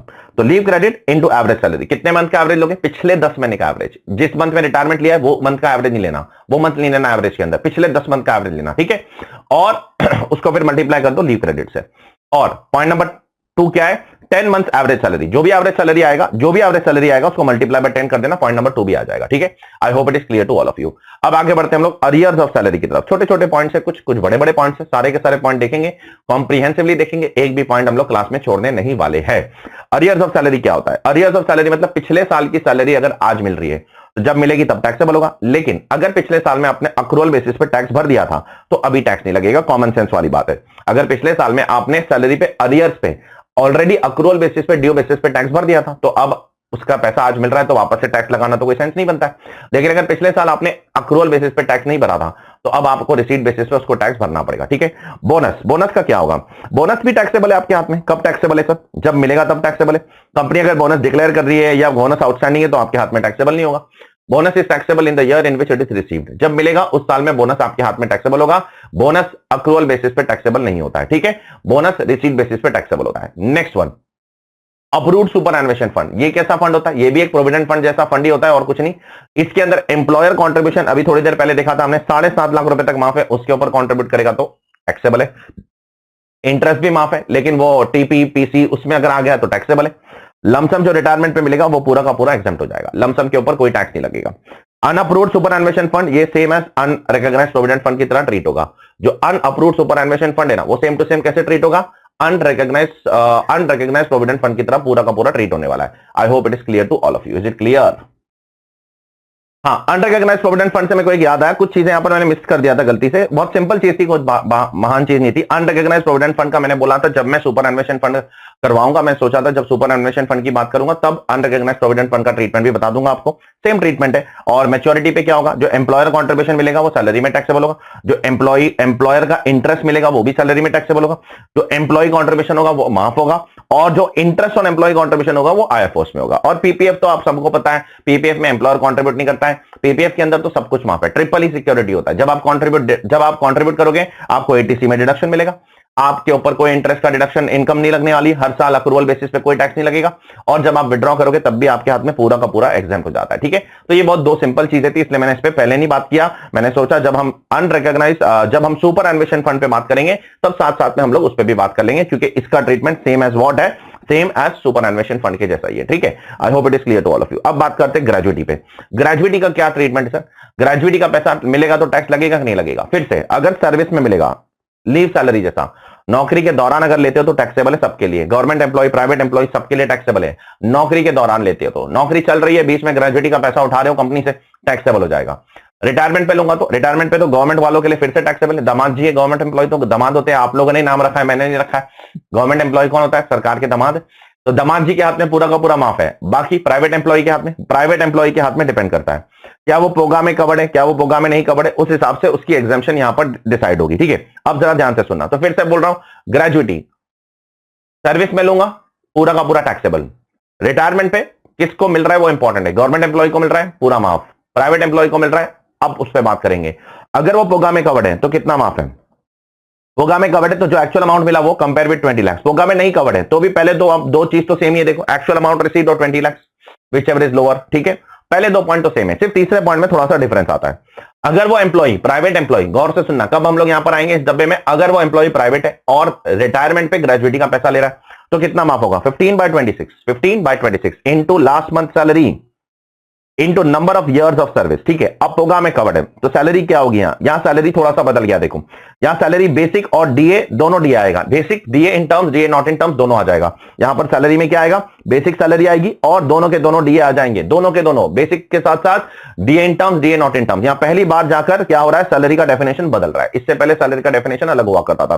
साथ साथ में जब यहां पर आप number of years of service लोगे तो number of years of service में आप क्या लोगे? ठीक है, तो आप जब number of years of service लोगे तो फ्रैक्शन का क्या करना है?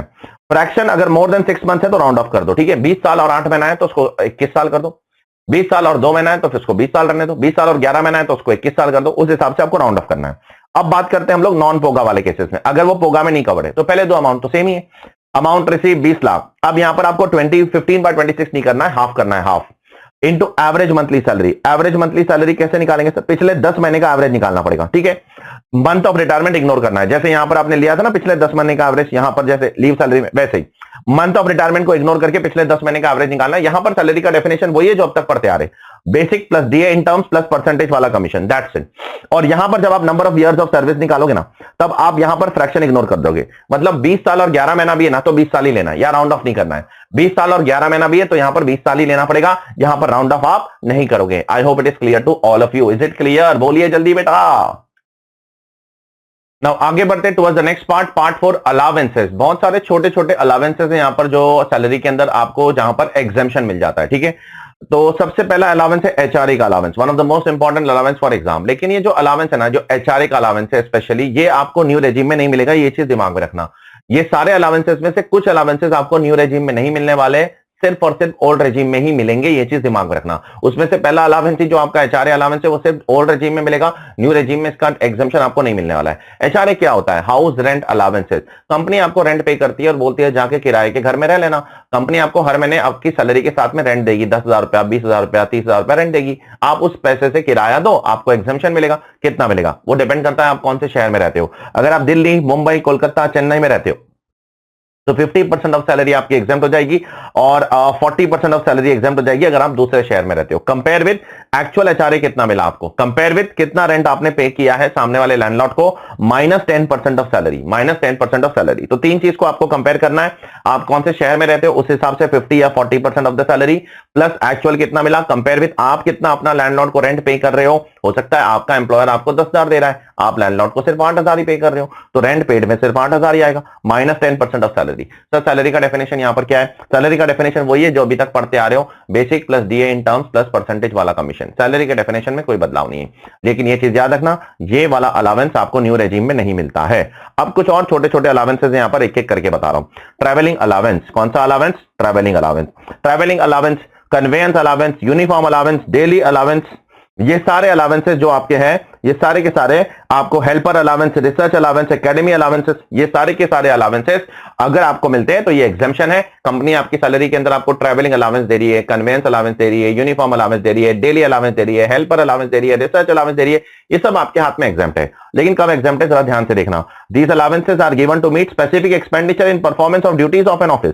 आपको कंपनी ये पैसा दे रही है क्या करने के लिए? ट्रैवलिंग के लिए। आपको प्रूव करना पड़ेगा आपने ये खर्चा ट्रैवलिंग के लिए किया है, आपको प्रूव करना पड़ेगा। जितना यूटिलाइज करोगे उतना माफ होगा, अगर यूटिलाइज नहीं करोगे तो माफ नहीं होगा। मिसाल के तौर पर कंपनी ने आपको यूनिफॉर्म के लिए 2,000 रुपया दिया अलावेंस, आपने यूनिफॉर्म 1,500 का खरीदा तो 500 रुपया आपके हाथ में टैक्सेबल हो जाएगा। तो जितना यूटिलाइज करोगे, यूटिलाइज करना बहुत इंपॉर्टेंट है, उतना ही माफ होगा। साथ साथ में जिधर मैंने स्टार मार्क कराओ ना, जिधर ये स्टार मार्क है, वो वाले अलावेंसेस न्यू और ओल्ड दोनों में मिलेंगे। वो वाले अलावेंस न्यू और ओल्ड दोनों में नहीं मिलेंगे, दोनों में मिलेंगे। इसका मतलब जिधर मैंने स्टार मार्क नहीं किया है वो अलावेंस आपको न्यू रेजिम में नहीं मिलने वाले। ये सारे अलावेंस आपके न्यू रेजिम से चले गए, काट देता हूं, ये सिर्फ और सिर्फ ओल्ड रेजिम में मिलेंगे। जिधर स्टार मार्क किया हूं वो न्यू और ओल्ड दोनों में मिलेंगे, और जिधर स्टार मार्क नहीं किया हूं वो सिर्फ और सिर्फ कहां मिलेंगे? वो सिर्फ और सिर्फ ओल्ड रेजिम में मिलेंगे। ये चीज दिमाग में रखना। इसके अलावा कुछ और भी अलावेंसेस हैं यहां पर, जहां पर गवर्नमेंट ने एक लिमिट डाल दी है, ठीक है। देखो ये सारे अलावेंसेस में ऊपर है ना, कोई लिमिट नहीं डाली है। अगर कंपनी आपको 10 लाख रुपया ट्रैवलिंग अलावेंस देती है और आप प्रूव करते हो कि मैंने 10 लाख रुपया ट्रैवलिंग में खर्चा किया, तो आपको पूरा का पूरा एग्जेम्पशन मिल जाएगा, ठीक है। लेकिन अभी नीचे जो अलावेंसेस है ना, वहां पर गवर्नमेंट ने लिमिट डाल के रखी है। यहां पर भी है ना, जिधर है ना इधर स्टार मार्क है ना, वो दोनों रेजिम में मिलेगा। जिधर स्टार मार्क नहीं है, मतलब ऑलमोस्ट किधर भी नहीं है स्टार मार्क, ये सिर्फ ओल्ड रेजिम में, ये सिर्फ ओल्ड रेजिम में, ये सिर्फ ओल्ड रेजिम, ये सिर्फ ओल्ड रेजिम, ये सिर्फ ओल्ड रेजिम, और ये हाई एल्टीट्यूड अलावेंस ये भी सिर्फ ओल्ड रेजिम में मिलेगा। ये सारा का सारा भाषण मैंने नीचे लिख के रख दिया है और साथ साथ में ऊपर स्टार मार्क करके आपको बता भी दिया है, ठीक है। जिधर जिधर स्टार मार्क है वो दोनों रेजिम में मिलेगा, और जिधर जिधर स्टार मार्क नहीं है वो सिर्फ ओल्ड रेजिम में मिलेगा। अब देखते हैं यहां पर कितना लिमिट है। सबसे पहले allowances to employees of transport undertaking. अगर आप ट्रांसपोर्ट अंडरटेकिंग के एम्प्लॉय हो तो आपका 70% of the allowance compare with 10,000 rupees per month which ever is lower, उतना आपको क्या हो जाएगा? माफ हो जाएगा। Actual expenditure is not taken into consideration. यहां पर एक्चुअल नहीं लेना होता, एक्चुअल यहां पर ऊपर लेना होता है। यहां पर एक्चुअल की कोई जरूरत नहीं है। ट्राइबल एरिया अलावेंस 200 रुपया पर मंथ आपका माफ हो जाएगा, उसके ऊपर अगर मिल रहा है तो टैक्सेबल। अंडरग्राउंड अलावेंस, माइनिंग में जो काम करता है, माइंस में काम करता है, उनको मिलता है, उनके लिए 800 रुपया पर मंथ माफ है, उसके ऊपर अगर कुछ मिल रहा है तो टैक्सेबल हो जाएगा। चिल्ड्रन अलावेंस के लिए देखो, पहले तो 100 रुपया एक बच्चे का अलावेंस है और मैक्सिमम 2 बच्चों के लिए एग्जेम्पशन मिलेगा। उससे ज्यादा बच्चे हैं तो आपको तीसरे बच्चे के लिए जो भी अलावेंस मिलेगा उस पर आपको टैक्स भरना पड़ेगा। और पहले 2 बच्चों के लिए भी मैक्सिमम 100 रुपया ही है पर मंथ, उससे ज्यादा नहीं है। साल का 1200 रुपए से ज्यादा वैसे भी नहीं होने वाला है। चिल्ड्रन का हॉस्टल अलावेंस है, उसके लिए लिए भी 2 ही बच्चों के लिए मिलेगा और 300 रुपया ही पर मंथ मिलेगा, उससे ज्यादा नहीं मिलेगा, ठीक है। उसके बाद कम्यूटेशन अलावेंस, ट्रांसपोर्टेशन अलावेंस, ये अलावेंस है ना सबके लिए नहीं है, ये 3200 रुपया पर मंथ है, सबके लिए नहीं है, लेकिन ये सिर्फ उन्हीं एम्प्लॉइज के लिए जो ब्लाइंड है, डेफ है, डम है, हैंडीकैप है, जो बीमार है, ठीक है। इस तरीके से बीमार है, कैसे बीमार है, या तो ब्लाइंड है, या तो डेफ है, या तो डम है, या तो हैंडीकैप है किसी तरीके से, तो उन्हीं को मिलेगा, बाकी सबको ये सरकार नहीं देगी। और ये इकलौता अलावेंस है यहां पर ये इन सब में से ये इकलौता अलावेंस है जो दोनों रेजिम में मिलता है, ओल्ड में भी मिलता है, न्यू में भी मिलता है, ठीक है। लास्ट में हाई एल्टीट्यूड अलावेंस, अगर आप हाई एल्टीट्यूड पे नौकरी करते हो, ऊपर एकदम पहाड़ों पे, तो 9000 फीट से लेकर 15000 फीट तक नौकरी करते हो तो 1060 रुपए का अलावेंस आपको मिलेगा, और 15000 फीट के ऊपर नौकरी करते हो तो 1600 रुपया पर मंथ का आपको अलावेंस मिलेगा। I hope it is clear to all of you. Is it clear? तो चलिए अगले पार्ट की तरफ बढ़ते हैं। अगला पार्ट है परक्विजिट्स का, जो बहुत इंपॉर्टेंट हो सकता है हमारे एग्जाम के लिए, और इसमें सबसे पहला परक्विजिट क्या होता है? सबसे पहला परक्विजिट यहां पर है रेंट फ्री अनफर्निश्ड अकोमोडेशन, और फिर रेंट फ्री फर्निश्ड अकोमोडेशन, उन सब के बारे में बात करना है। सबसे पहले अगर मैं एम्प्लॉयर हूं, आप मेरे एम्प्लॉय हो, मैं आपको एक घर देता हूं, पहले मैं अनफर्निश्ड अकोमोडेशन की बात करूंगा, फर्निश्ड की बाद में बात करूंगा। अब अगर मैं आपको एक घर देता हूं रहने के लिए, ठीक है, अब मैं आपको रेंट नहीं दे रहा हूं, देखो एचआरए और रेंट फ्री अनफर्निश्ड अकोमोडेशन में फर्क होता है। एचआरए में मैं आपको रेंट देता हूं, पैसा देता हूं, मैं बोलता हूं घर अपने आप से इंतजाम कर लेना आप, ठीक है, आपको जहां पर रहना है किराए पे रह लो। लेकिन यहां पर मैं आपको पैसा नहीं दे रहा हूं, मैं आपको खुद घर दे रहा हूं, मैं खुद घर दे रहा हूं। तो अब उसके अंदर देखो कैसे टैक्स ट्रीटमेंट होगा। गवर्नमेंट एम्प्लॉई है ना अगर आप, तो आपके लिए टैक्सेबल वैल्यू जो गवर्नमेंट की लाइसेंस फी है ना, लाइसेंस फी के हिसाब से आपका टैक्सेबल वैल्यू हो जाएगा। गवर्नमेंट बोलती है license fees 10,000 rupees per month, तो फिर 10,000 रुपीज पर मंथ के हिसाब से आपके हाथ में टैक्सेबल हो जाएगा। तो गवर्नमेंट एम्प्लॉय के लिए बहुत सिंपल है, लाइसेंस फी के हिसाब से आपके हाथ में टैक्सेबल हो जाएगा। नॉन गवर्नमेंट एम्प्लॉय मतलब प्राइवेट एम्प्लॉय, उनके लिए अब देखना पड़ेगा कि क्या घर एम्प्लॉयर का है या एम्प्लॉयर ने खुद किराए पर लेकर आपको दिया है। अगर एम्प्लॉयर ने किराए पर लेकर आपको घर दिया है तो जितना भी रेंट एम्प्लॉयर ने पे किया compare with 10% of salary whichever is lower, वो आपके हाथ में क्या हो जाएगा? वो आपके हाथ में हो जाएगा taxable value. I hope it is clear to all of you. ये जो अमाउंट है ना, वो आपके हाथ में उतना टैक्स लगने वाला है। ये कोई एग्जाम्पशन का अमाउंट नहीं है, ये अमाउंट है कि आपके हाथ में टैक्सेबल वैल्यू कितनी होने वाली है, कितने अमाउंट पे आप परक्विजिट पे टैक्स भरने वाले हो अगर एम्प्लॉयर आपको घर देता है। तो एम्प्लॉयर अगर किराए पर लेकर, उसने खुद से किराए पर लेकर आपको घर दिया, उसका खुद का घर नहीं है, तो उसने जो भी किराया भरा compare with 10% of salary whichever is lower, वो आपके हाथ में टैक्सेबल हो जाएगा। अब दूसरा सवाल ये उठा है, एम्प्लॉयर का अगर खुद का घर है तो क्या होगा? तो डिपेंड करता है फिर वो आपको जहां पर उसने घर दिया है उस एरिया का पॉपुलेशन कितना है। अगर उस एरिया का पॉपुलेशन 40 लाख से ज्यादा लोग रहते हैं उस एरिया में, तो 10% ऑफ द सैलरी आपके हाथ में टैक्सेबल हो जाएगा। उस एरिया का पॉपुलेशन 15 लाख से ज्यादा है और 40 लाख तक है, तो फिर 7.5% ऑफ सैलरी आपके हाथ में टैक्सेबल हो जाएगा। और उस एरिया का पॉपुलेशन ऑब्वियसली अगर 15 लाख से कम है तो 5% ऑफ सैलरी आपके हाथ में टैक्सेबल हो जाएगा। अच्छा, ये जो भी टैक्सेबल वैल्यू आएगी ना, यहां ये तीनों में जो भी टैक्सेबल वैल्यू आएगी, उसमें से अगर एम्प्लॉय कुछ पैसा एम्प्लॉयर को रीइंबर्स करता है, एम्प्लॉय बोलता है इंसानियत के नाते कि सर थोड़ा 5,000 रुपया, आप मेरे को इतना अच्छा घर दे रहे हो ना, मैं आपको 5,000 रुपया पर मंथ तो दूंगा सर, मैं आपको 5,000 रुपया पर मंथ दूंगा, तो उतना आपको टैक्सेबल वैल्यू से क्या करना है? माइनस कर देना है। चेक करो यहां पर, उतना आपको टैक्सेबल वैल्यू से क्या करना पड़ेगा? माइनस कर देना पड़ेगा। I hope it is clear to all of you. अच्छा, एम्प्लॉयर अगर आपको साथ साथ में, ये तो खाली घर का वैल्यूएशन था, अगर एम्प्लॉयर साथ साथ में आपको फर्नीचर भी देता है, फ्रिज भी देता है, एसी भी देता है, तो क्या करना? कुछ नहीं, जो भी ऊपर वैल्यू आया था बराबर से देखना, जो भी हाईलाइट कर रहा हूं मैं ग्रीन कलर में, जो भी ऊपर वैल्यू आया था प्लस उसमें फर्नीचर की वैल्यू ऐड कर दो। सर फर्नीचर की वैल्यू कैसे निकालेंगे? फर्नीचर की वैल्यू भी वैसे निकालेंगे जैसे ऊपर निकाले थे। पहले पता लगाना पड़ेगा फर्नीचर एम्प्लॉयर का खुद का है या फर्नीचर हायर किया है। अगर उसने फर्नीचर किसी से हायर करके आपको दिया है तो जितना हायर चार्जेस पे किया वो यहां पर ऐड कर दो, और क्या, एम्प्लॉयर ने जो हायर चार्जेस पे किया वो यहां पर ऐड हो जाएगा, उतने पे आपको टैक्सेबल वैल्यू हो जाएगी, उतने पे आपको टैक्स भरना पड़ेगा। लेकिन अगर एम्प्लॉयर का खुद का फर्नीचर है, उसने आपको यूज करने दिया है, तो 10% ऑफ द कॉस्ट यहां पर ऐड हो जाएगा। ठीक है, I hope it is clear to all of you. अब नीचे कुछ पॉइंट्स है, 1-2 पॉइंट, वो मैं आपको समझाता हूं, इतने ज्यादा इंपॉर्टेंट नहीं है, बट यस आपको एक बार समझ लेना चाहिए, इतने ज्यादा इंपॉर्टेंट नहीं है नीचे वाले पॉइंट्स। पहला पॉइंट क्या बोलता है पता है यहां पर, कि मैं अगर किसी कंपनी का एम्प्लॉय हूं और मैं मुंबई में रहता हूं, मुंबई में उन्होंने मुझे एक घर दिया है, उसमें मैं रहता हूं, ठीक है, तो मुंबई में मेरे को कंपनी की तरफ से एक घर मिला है, आराम से आलीशान घर है, उसमें मैं रह रहा हूं आराम से। अब कंपनी बोल रही है कि आप यहां से ना दिल्ली शिफ्ट हो जाओ कुछ समय के लिए। अब कंपनी मुझे दिल्ली शिफ्ट कर रही है, अब दिल्ली में भी उन्होंने मुझे एक घर दिया, ठीक है, क्योंकि ट्रांसफर किया तो वहां पर भी घर देना पड़ेगा।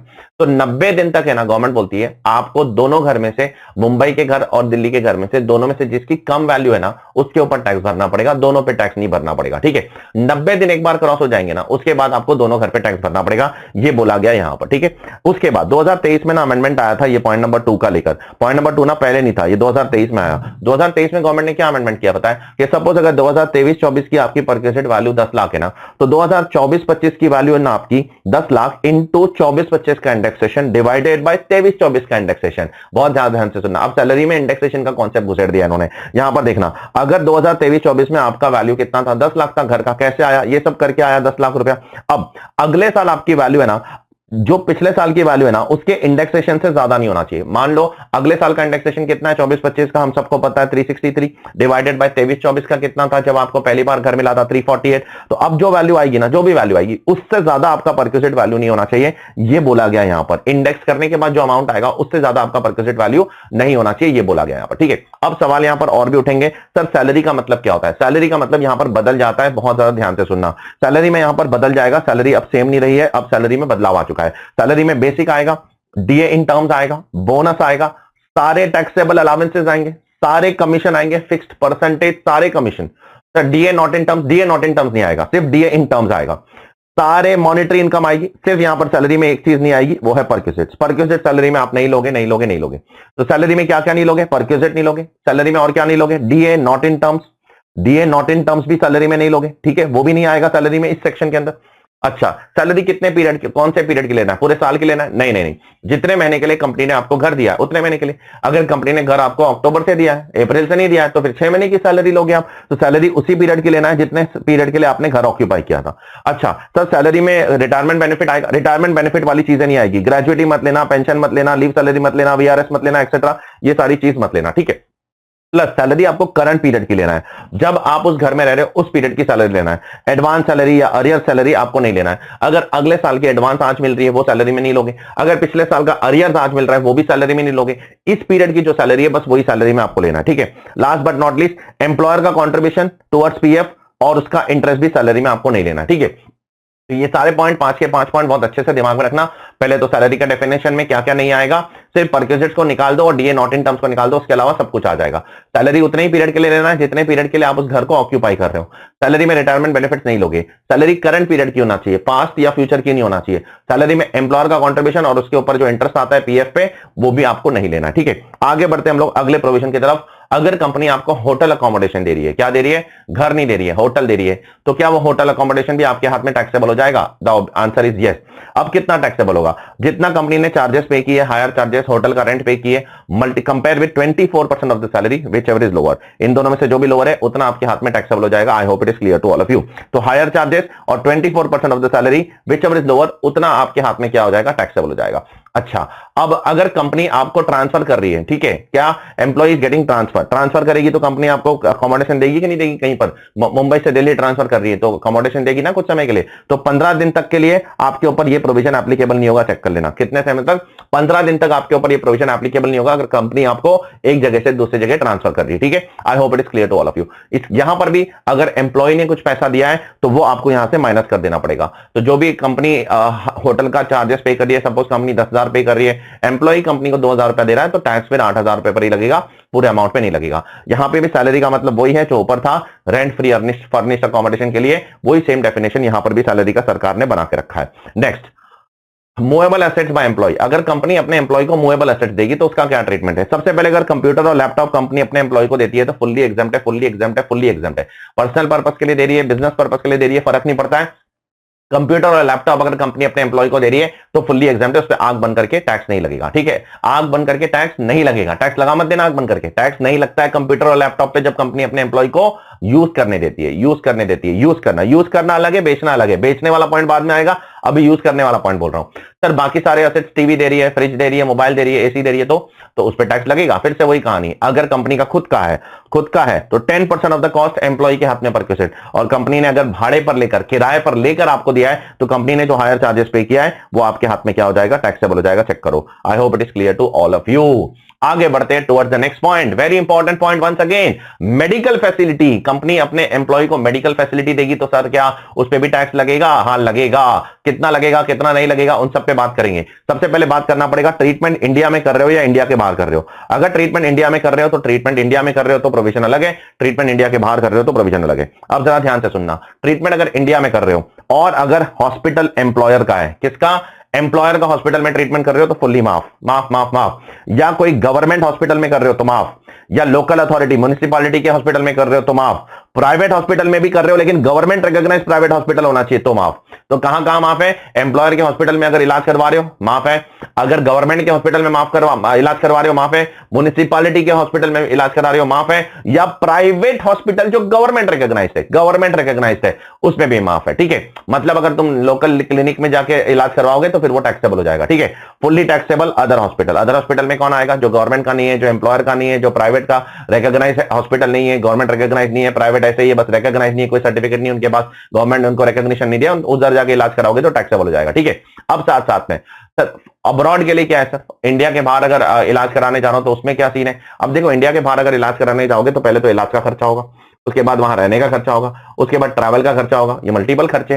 तो सबसे पहले इलाज और रहने के खर्चे के बारे में बात करते हैं। अगर इंडिया के बाहर इलाज कराने जा रहे हो तो आप अगर रहने के लिए इंडिया के बाहर इलाज कराने जा रहे हो तो इलाज का खर्चा, ट्रीटमेंट का खर्चा और उधर जो रहने का खर्चा है, ट्रीटमेंट और स्टे, पहले इन दोनों को अलग करते हैं, ट्रैवल को बाद में बात करेंगे।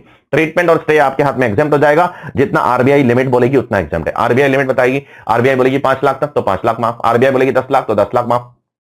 तो ट्रैवल स्टे और ट्रीटमेंट इंडिया के बाहर कराने जा रहे हो तो आपको आरबीआई के हिसाब से जितना बोला जाएगा उतना माफ हो जाएगा। अब वो लिमिट मुझे नहीं पता है, वो केस टू केस बेसिस पर आपको डिटरमाइन करनी पड़ेगी, क्वेश्चन में दिया होगा। ठीक है, ट्रैवल के लिए इंडिया के बाहर ट्रीटमेंट के लिए ट्रैवल के लिए जा रहे हो, ठीक है, ट्रैवल का भी तो खर्चा होगा फ्लाइट का, तो उसके अंदर फुल्ली एग्जाम्प्ट होगा। लेकिन सिर्फ बहुत जो गरीब है उनके लिए, जिनका gross total income is up to 2 lakh रुपए, जिनका ग्रॉस टोटल इनकम 2 लाख रुपए तक है उनका ही माफ होगा, और एल्स इट इज टैक्सेबल। तो ट्रैवल सिर्फ और सिर्फ गरीब लोगों के लिए माफ है, बाकी सबके लिए टैक्सेबल है। जिनकी इनकम 2 लाख रुपए तक है उनके लिए माफ है, बाकी सबके लिए टैक्सेबल है। ठीक है, अब सर ये इलाज में किस किस का इलाज कराएंगे तो माफ है? आपने बोला था यहां पर यह इलाज करा लो तो माफ है। गवर्नमेंट हॉस्पिटल में, एम्प्लॉयर के हॉस्पिटल में, प्राइवेट रिकॉग्नाइज्ड हॉस्पिटल में, म्युनिसिपैलिटी के हॉस्पिटल, किस किस का इलाज कराऊंगा तो माफ है।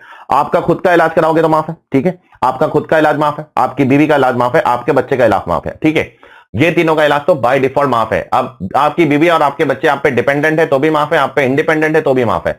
बीवी इंडिपेंडेंट है तो भी उसका इलाज अगर आप करवा रहे हो तो माफ है, बीवी डिपेंडेंट है तो भी माफ है, बच्चा इंडिपेंडेंट है, डिपेंडेंट है तो भी माफ है। लेकिन माता पिता भाई बहन सिर्फ और सिर्फ आप पे डिपेंडेंट होंगे तो माफ होगा। माता पिता भाई बहन अगर इंडिपेंडेंट है तो आपके हाथ में माफ नहीं होगा, तो फिर आपके हाथ में उसको टैक्स देना पड़ेगा। ठीक है सर, अब्रॉड में जा रहा हूं तो सर मैं अपने साथ किसी को लेके जा सकता हूं कि नहीं जा सकता हूं? तो हाँ, अपने खुद का ट्रीटमेंट, खुद का जो ट्रैवल वेवल है वो तो माफ होगा ही, स्टे माफ होगा। अपने साथ एक अटेंडेंट के लिए अगर आप लेके जाते हो एक अटेंडेंट तो उसका भी स्टे और ट्रैवल माफ हो जाएगा। ठीक है, एक अटेंडेंट का, एक आदमी, पूरी फैमिली को लेकर मैं जाना, इलाज कराने जा रहे हो, छुट्टियों पे नहीं जा रहे हो, ठीक है, तो एक अटेंडेंट का भी माफ हो जाएगा। ठीक है, साथ में। I hope it is clear to all of you. Sir कभी कभी एम्प्लॉयर एम्प्लॉय के लिए सर मेडिक्लेम लेता है सर, तो मेरे एम्प्लॉयर बहुत अच्छा एम्प्लॉयर है मेरा सर, मेरे एम्प्लॉयर ने मेरे लिए मेडिक्लेम लिया है सर, ताकि मैं बीमार पड़ू तो मैं हॉस्पिटल में जाकर इलाज करा लूं फ्री में, कोई टेंशन नहीं है। तो मेरा एम्प्लॉयर हर साल मेरे लिए प्रीमियम भरता है सर, तो क्या उस पर भी टैक्स लगेगा? नहीं, वो परक्यूसेट माफ है, चेक करो। अगर मेडिकल इंश्योरेंस प्रीमियम भरता है एम्प्लॉयर आपके लिए तो वो परक्यूसेट आपके हाथ में माफ है। आगे बढ़ते हैं नेक्स्ट पॉइंट की तरफ। Loan given by employer to employ.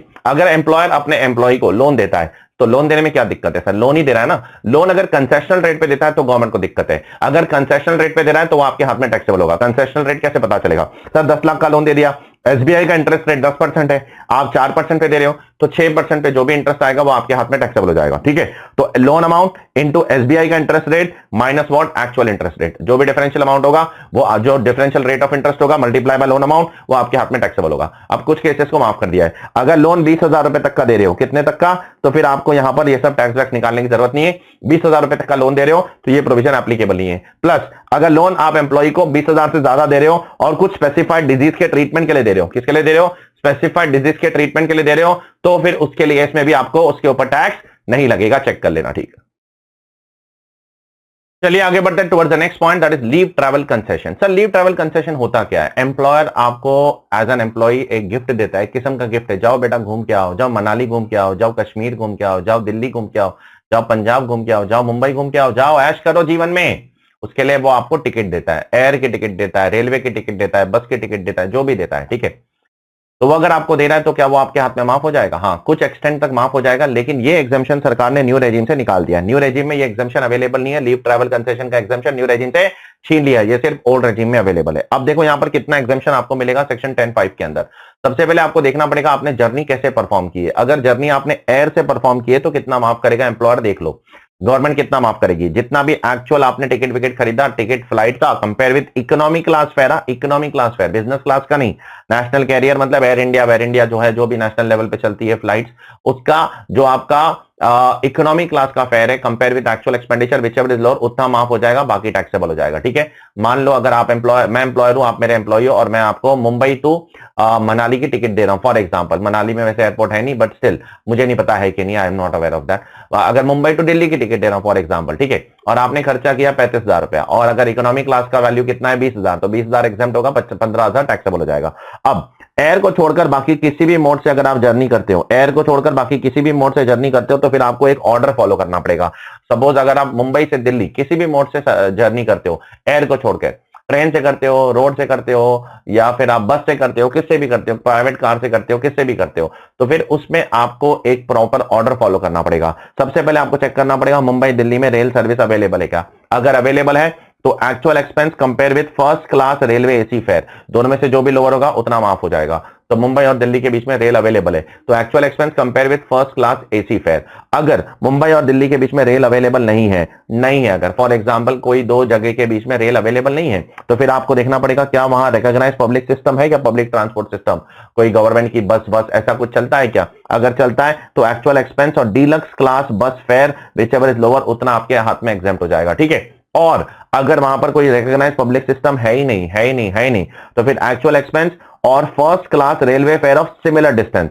Suppose Mumbai से लेकर, सपोज एक कोई गांव है गुजरात के अंदर, उसका नाम है जाफराबाद। सपोज यहां से वहां तक ना कोई फ्लाइट जाती है, यहां से वहां तक ना कोई ट्रेन जाती है, यहां से वहां तक ना कोई रिकॉग्नाइज्ड पब्लिक ट्रांसपोर्ट सिस्टम है, तो यहां से लेकर जाफराबाद तक 900 किलोमीटर का डिस्टेंस है। तो वो 900 किलोमीटर के डिस्टेंस का कहीं और भारत में अगर ट्रेन जाएगी, चाहे कलकत्ता से अगर मुंबई आएगी, तो 900 किलोमीटर डिस्टेंस है फॉर एग्जाम्पल, तो उसका कितना फेयर होगा, वो फेयर आप यहां पर लगा लो, और उस हिसाब से जो विच एवर इज लोअर है उतना माफ हो जाएगा। ठीक है, I hope it is clear to all of you. अब ये जर्नी जो है ना, ये कितनी माफ होगी ना, वो भी इंपॉर्टेंट है, जरा ध्यान से सुनना। ये जर्नी कितनी माफ होगी वो भी, उससे पहले कुछ और छोटी छोटी चीजें बता देता हूं। सबसे पहले यहां पर सिर्फ ट्रैवल का लीव ट्रैवल माफ है। यहां पर अगर एम्प्लॉयर आपको साथ साथ में होटल दे रहा है, बोर्डिंग दे रहा है, लॉजिंग दे रहा है, वो सब चीज आपके हाथ में क्या हो जाएगी, टैक्सेबल हो जाएगी। ठीक है, और किस किस के लिए माफ है सर? आपके लिए माफ है, आपकी वाइफ के लिए माफ है, आपके बच्चों के लिए माफ है, और आपके डिपेंडेंट रिलेटिव के लिए माफ है। अब वाइफ और बच्चे डिपेंडेंट इंडिपेंडेंट दोनों चलेंगे, लेकिन माता पिता भाई बहन ये सिर्फ डिपेंडेंट होंगे तो ही माफ है, अदरवाइज माफ नहीं है। ठीक है सर, बच्चे कितने चाहिए? 2 ही बच्चों को कवर किया है सरकार ने, यहां पर 2 बच्चों को कवर किया है, 2 से ज्यादा बच्चे कवर नहीं है। लेकिन वो ट्विन वाला पॉइंट तो सबको याद होगा, वो तो सबको अच्छे से, बहुत मजा आता है ट्विन वाला पॉइंट पढ़ने में। अगर पहले एक ट्विन पैदा हो गया है और उसके बाद एक दूसरा बच्चा पैदा होता है, तो तीनों के लिए बेनिफिट नहीं मिलेगा। लेकिन पहले एक बच्चा पैदा होता है, फिर एक ट्विन हो जाते हैं और 3 हो जाते हैं, तो तीनों बच्चों के लिए आपको एग्जेम्पशन मिल जाएगा। ये आप सभी को पता है, I hope it is clear to all of you. अब हर साल में कितनी जर्नी अगर मैं करूंगा तो माफ है? ऐसा नहीं है, 4 साल में 2 ही जर्नी माफ है। 4 कैलेंडर ईयर में 2018 से लेकर 21 का एक ब्लॉक बनाया सरकार ने, 22 से लेकर 25 का एक ब्लॉक बनाया है। ये 4-4 साल का ब्लॉक बनाती है सरकार। 4 साल में सिर्फ 2 ही जर्नी माफ है, तो 18 कैलेंडर ईयर होगी, फाइनेंशियल ईयर नहीं है ये। Calendar year 18, calendar year 19, calendar year 20, calendar year 21, इन 4 साल में 2 जर्नी माफ है। 2 से ज्यादा जर्नी करोगे तो टैक्सेबल है। सर इन 4 साल में मैंने एक भी जर्नी नहीं किया, तो क्या ये दोनों के दोनों जर्नी में अगले साल में अगले ब्लॉक में कैरी फॉरवर्ड कर सकता हूं?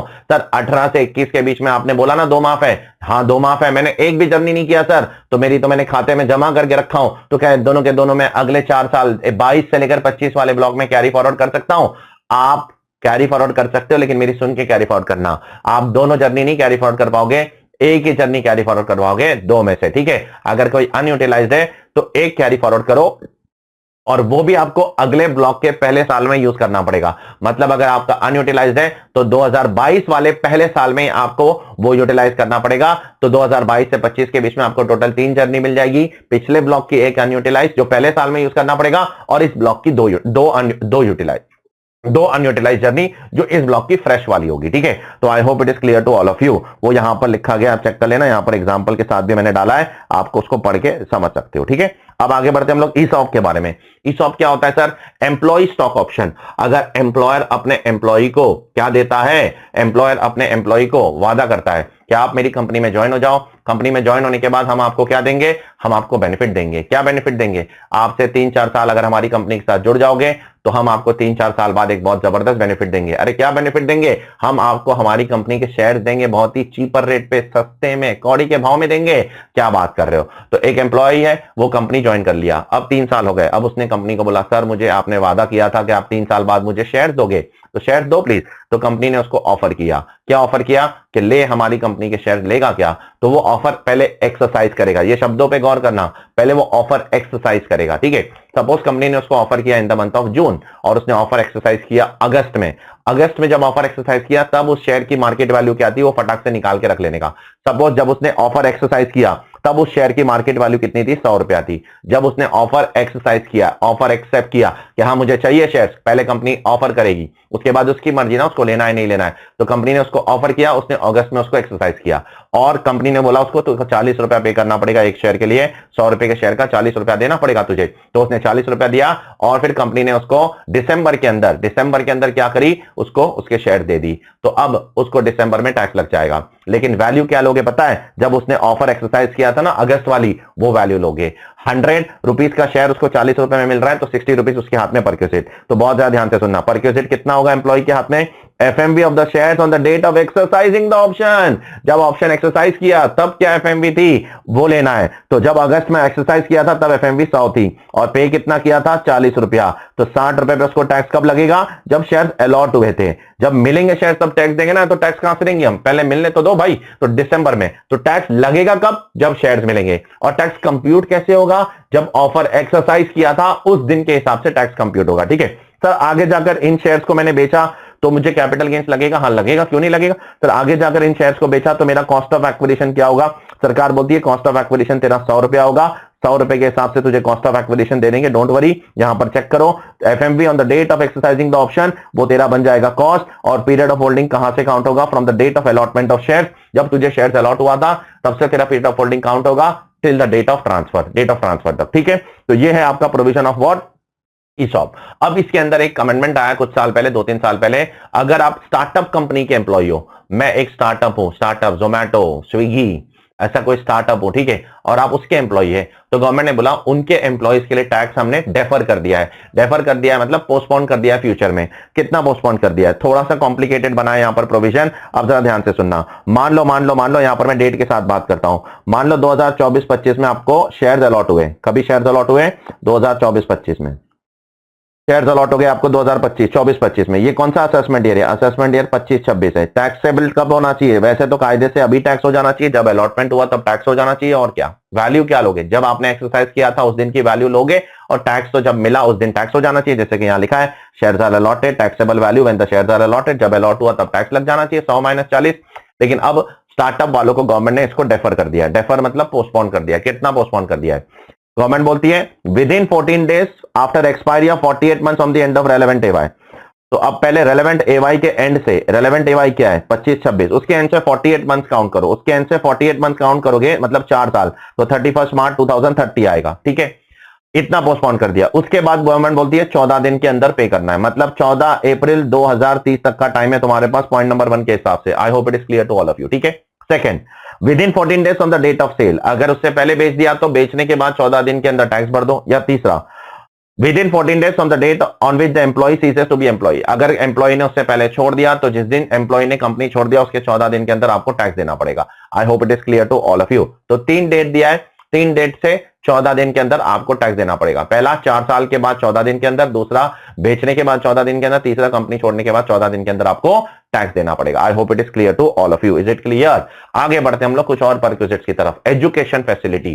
क्या एम्प्लॉयर अपने एम्प्लॉय को एजुकेशन दे सकता है? क्यों नहीं दे सकता है। अगर एम्प्लॉयर अपने एम्प्लॉय को एजुकेशन दे रहा है, कुछ पढ़ा रहा है, ठीक है, तो वो पूरी तरीके से एग्जाम्प्ट है, पूरी तरीके से एग्जाम्प्ट है। अच्छा, उसके बच्चे को पढ़ा रहा है, तो अब उसके बच्चे को अगर पढ़ा रहा है तो बहुत ज्यादा ध्यान से सुनना, वो एग्जाम्प्ट है only if the value of education is up to 1000 rupees per month per child. Value of education कितना होना चाहिए? ₹1000 पर मंथ पर चाइल्ड, एंड वो भी education is provided in employers owned institution. Employer अपने खुद के इंस्टीट्यूशन में एजुकेशन प्रोवाइड करना चाहिए, या एक ऐसे इंस्टीट्यूशन में जिसके साथ एम्प्लॉयर का अरेंजमेंट है, एक ऐसे इंस्टीट्यूशन के साथ जिसका एम्प्लॉयर का कोई अग्रीमेंट है, अरेंजमेंट है कि भाई मेरे एम्प्लॉय के बच्चे इधर पढ़ेंगे, इधर पढ़ेंगे, इधर पढ़ेंगे, साथ साथ में ₹1000 से ज्यादा की वैल्यू नहीं होनी चाहिए। तो दो कंडीशन है।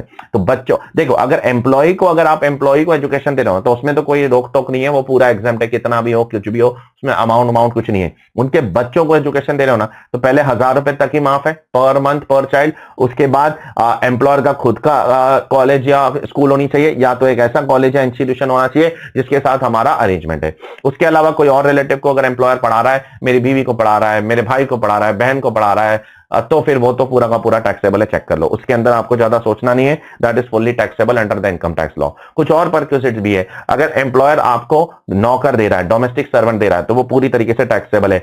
एम्प्लॉयर आपको गैस दे रहा है, इलेक्ट्रिसिटी दे रहा है, वाटर सप्लाई दे रहा है, वो भी पूरी तरीके से आपके हाथ में क्या है, टैक्सेबल है, टैक्सेबल है, टैक्सेबल है, ठीक है। उसके बाद एम्प्लॉयर आपको लंच दे रहा है, रिफ्रेशमेंट दे रहा है, खाने पीने की चीज दे रहा है, ठीक है। ऑफिस में जाते हो तो कभी कभी वो खाना खिला देता है, कभी चाय दे देता है, स्नैक्स दे देता है, समोसे दे देता है, छोले भटूरे दे देता है। उन सब का क्या होगा, उन सब पे भी बात करते हैं आराम आराम से। अगर it is exempt up to 50 per meal if the lunch is provided in office premise.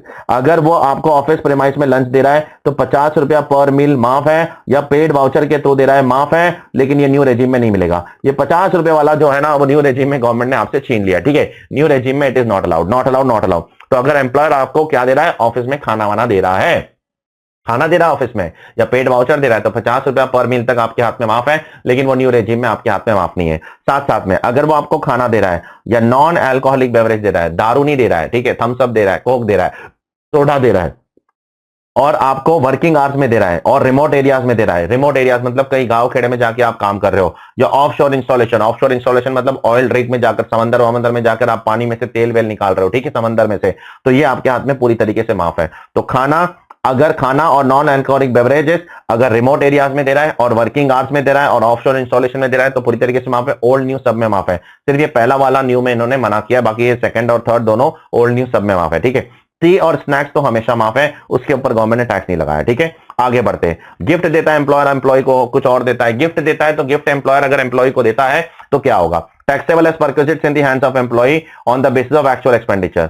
Gift किसको दे सकता है, टू एम्प्लॉय और any other member of the household. घर वाले को भी दे सकता है, एम्प्लॉय को भी दे सकता है। अगर गिफ्ट इन काइंड दे रहा है, काइंड दे रहा है, तो ₹5000 तक माफ है, 5000 के ऊपर टैक्सेबल है। अब याद करो, इसके ऊपर बहुत सारे क्वेश्चन है। 5000 वाले पे अपन इसमें 2 व्यू लेते हैं एग्जाम के अंदर, इंस्टीट्यूट भी 2 व्यू लेता है। अगर 5000 से ज्यादा किसी को गिफ्ट दिया तो क्या करने का सर, तो 2 व्यू लेने का। एक ऑप्शन ये है कि 5000 से ज्यादा दिया तो पूरा टैक्सेबल है, ठीक है। दूसरा व्यू ये है कि 5000 से ज्यादा दिया तो 5000 तक माफ है, उसके ऊपर का अमाउंट टैक्सेबल है। अपन ने क्लास में किया है कि ये दोनों भी व्यू आप लिख सकते हो एग्जाम के अंदर। उसके बाद एम्प्लॉयर आपने अपने एम्प्लॉय के लिए टेलीफोन और मोबाइल फोन का बिल पे करता है, तो वो माफ है, माफ है, माफ है, वो इनकम टैक्स के अंदर माफ कर दिया है। एम्प्लॉयर अपने एम्प्लॉय के लिए स्कॉलरशिप देता है, बच्चों के लिए, एम्प्लॉय के बच्चों के लिए स्कॉलरशिप देता है, तो वो भी माफ है, ठीक है। एम्प्लॉयर अपने एम्प्लॉय को कुछ गुड्स बेचता है, तो वो भी माफ है। और एम्प्लॉयर अपने एम्प्लॉय के नॉन मॉनेटरी परक्विजिट्स का टैक्स भरता है, ये पीजीबीपी में पढ़ा था, ये भी माफ है, माफ है, क्योंकि एम्प्लॉयर ने भर दिया ना टैक्स, तो अब एम्प्लॉय के हाथ में उस पर टैक्स क्यों लगेगा वापस से, ठीक है। तो ये सब एम्प्लॉय के हाथ में माफ है, माफ है, माफ है।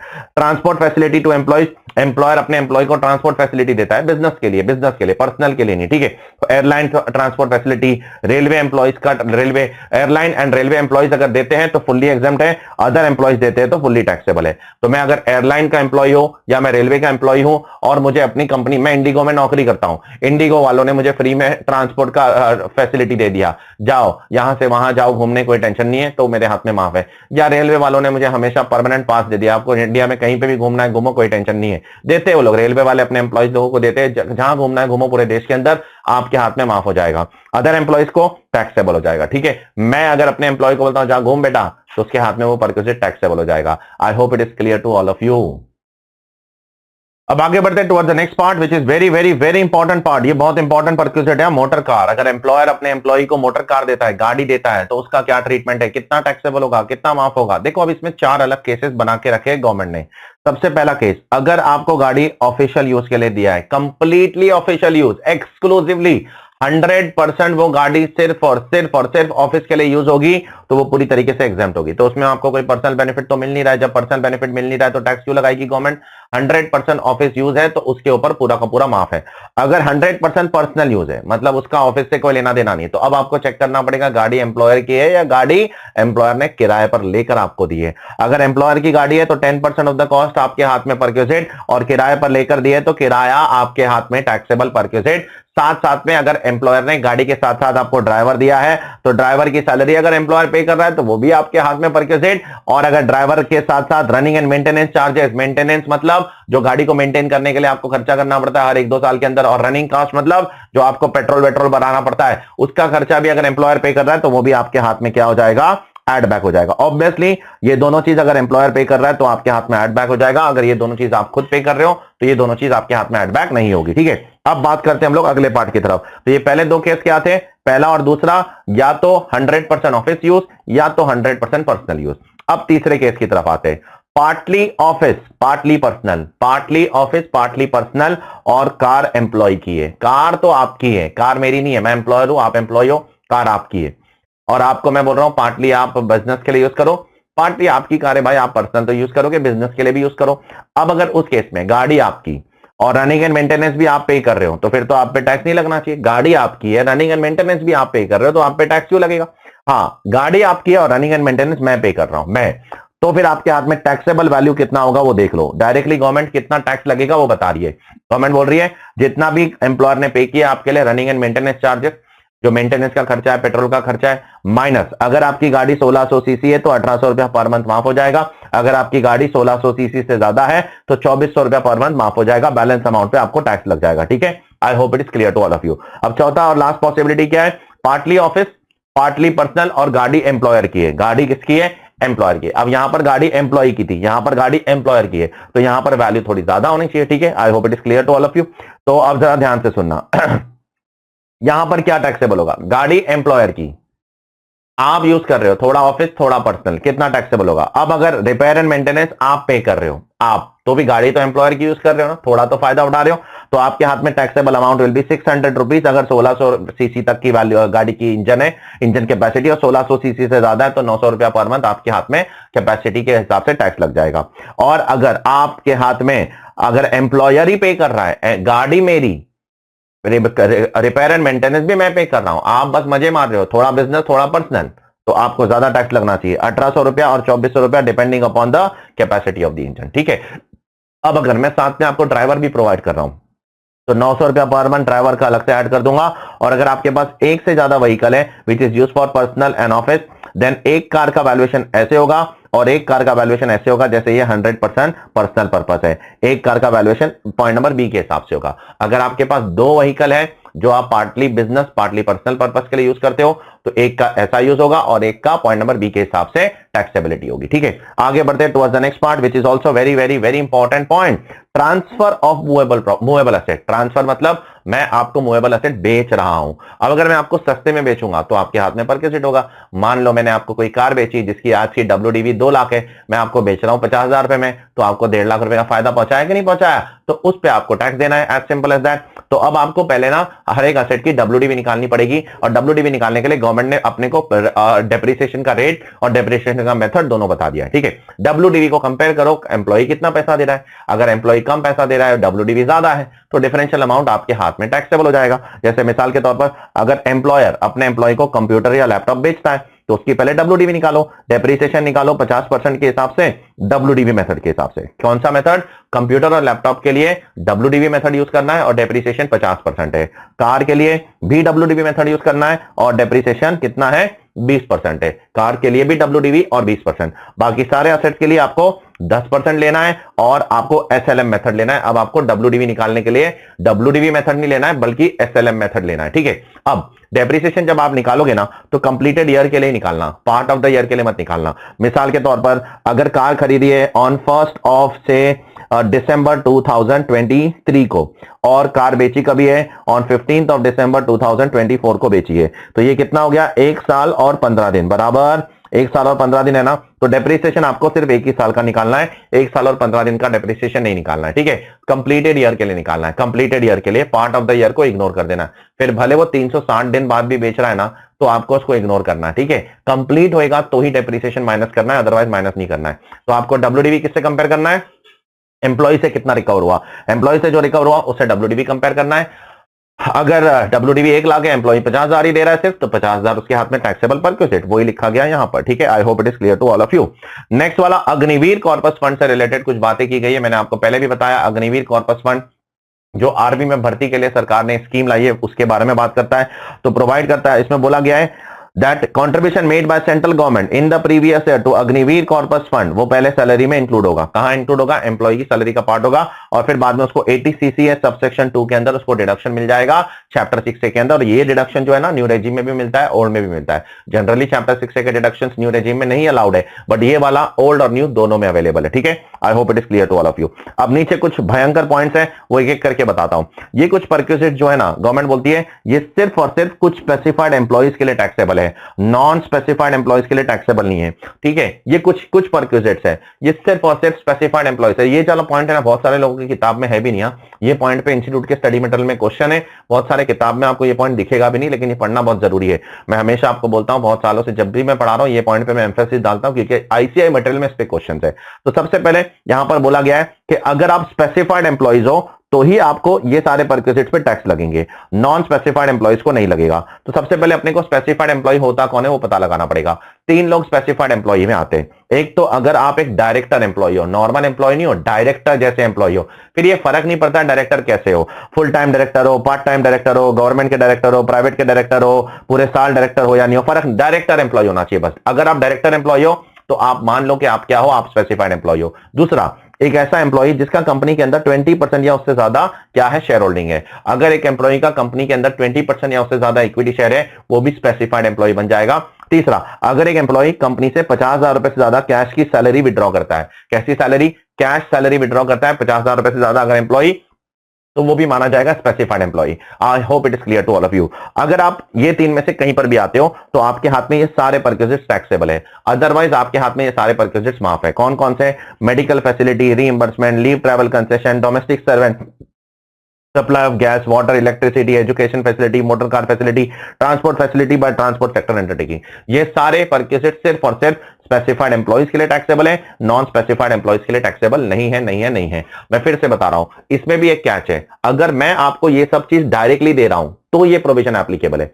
अगर मैं आपको ये सब चीज डायरेक्टली नहीं दे रहा हूं, आप सर्वेंट अपने से रख रहे हो और मैं आपको रीइंबर्स कर रहा हूं, फिर तो सबके लिए टैक्सेबल है, फिर तो सवाल ही नहीं उठता है। देखो इसमें भी 2 चीज है। अगर मैं आपको ये सब भाषण कब एप्लीकेबल है? जब मैं आपको डोमेस्टिक सर्वेंट, मैं आपको सर्वेंट अपने हाथों से आपके हवाले कर रहा हूं, मैं अपने हाथों से आपको मोटर कार फैसिलिटी अपने हाथों से दे रहा हूं, मैं अपने हाथों से आपको सारी फैसिलिटी दे रहा हूं, तो ये प्रोविजन एप्लीकेबल है। अगर मैं आपको बोल रहा हूं आप अपनी गाड़ी खरीद लो, आप अपना सर्वेंट देख लेना, आप अपना गैस का सप्लाई देख लेना, वाटर का सप्लाई देख लेना, मैं आपको रिइंबर्स कर दूं, फिर तो सबके लिए टैक्सेबल है, स्पेसिफाइड नॉन स्पेसिफाइड उससे फर्क नहीं पड़ता है, ठीक है। इसी पॉइंट को पकड़ के स्टडी मटेरियल के अंदर क्वेश्चन है जो हमने क्लास में किए थे। आई होप इट इज क्लियर। अब हम लोग बढ़ेंगे सैलरी के आखिरी पार्ट की तरफ, दैट इज सैलरी के अंदर कुछ डिडक्शन है। कितने डिडक्शन है? 3।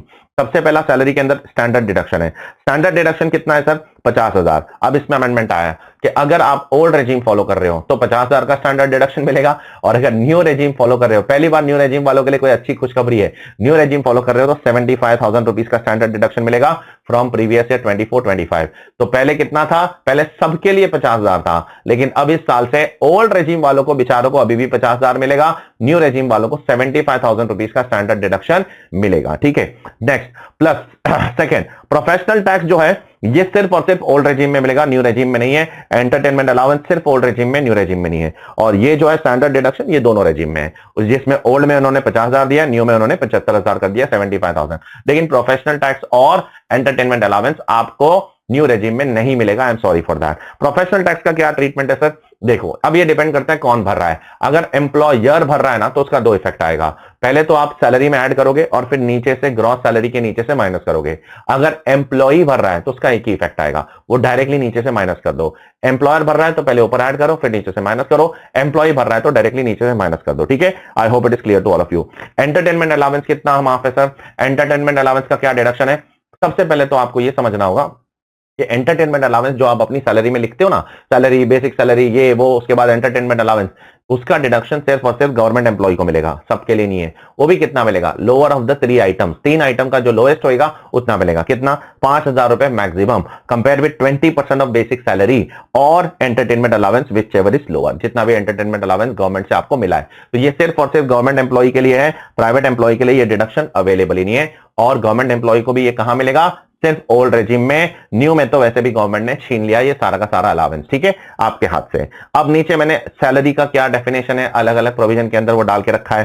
तो ज्यादातर जगह पे सैलरी तो यही है, basic plus DA in terms, है ना। ज्यादातर जगह पे सैलरी ये है, sorry, basic plus DA in terms plus percentage वाला कमीशन। कुछ जगहों पर सैलरी में सिर्फ बेसिक सैलरी आती है, जैसे अभी अभी देखा एंटरटेनमेंट अलावेंस। कुछ जगहों पर सैलरी में बेसिक प्लस बोथ डीए आता है, जैसे ग्रेजुएटी में पोगा वाला केस है। कुछ जगहों पर सैलरी में आपको सब कुछ लेना है, सब कुछ लेना है परक्विजिट्स को छोड़कर, जैसे हाउसिंग, रेंट फ्री अकोमोडेशन और हाउस फैसिलिटी। तो ये क्या समरी बना के डाल दिया मैंने आप लोगों के लिए, ताकि आपको आसानी हो जाए कौन से सेक्शन में कहां सैलरी के अंदर क्या आता है, ये आपको रीड करते समय, याद करते समय आसान हो जाएगा, ठीक है।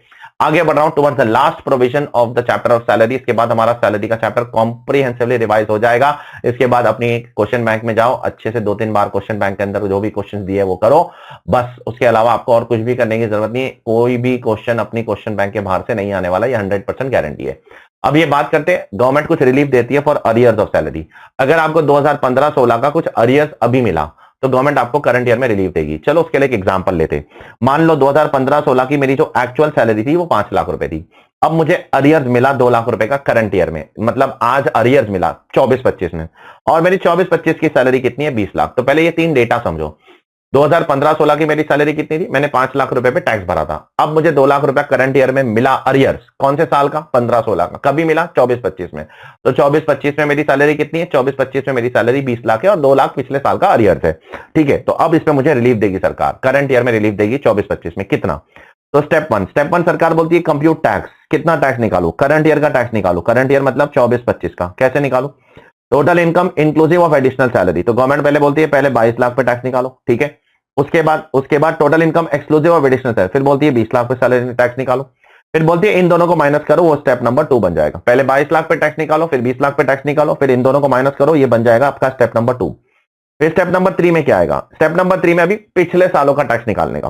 Tax payable of the previous year to which additional salary relates. तो ये सैलरी कौन से साल की है? 15-16 का टैक्स निकालना है। पहले कैसा निकालना है? पहले total income including additional salary, मतलब पहले 5 + 2 7 लाख पे टैक्स निकालो, ठीक है। उसके बाद एक्सक्लूडिंग एडिशनल सैलरी, मतलब सिर्फ 5 लाख पे टैक्स निकालो, ठीक है।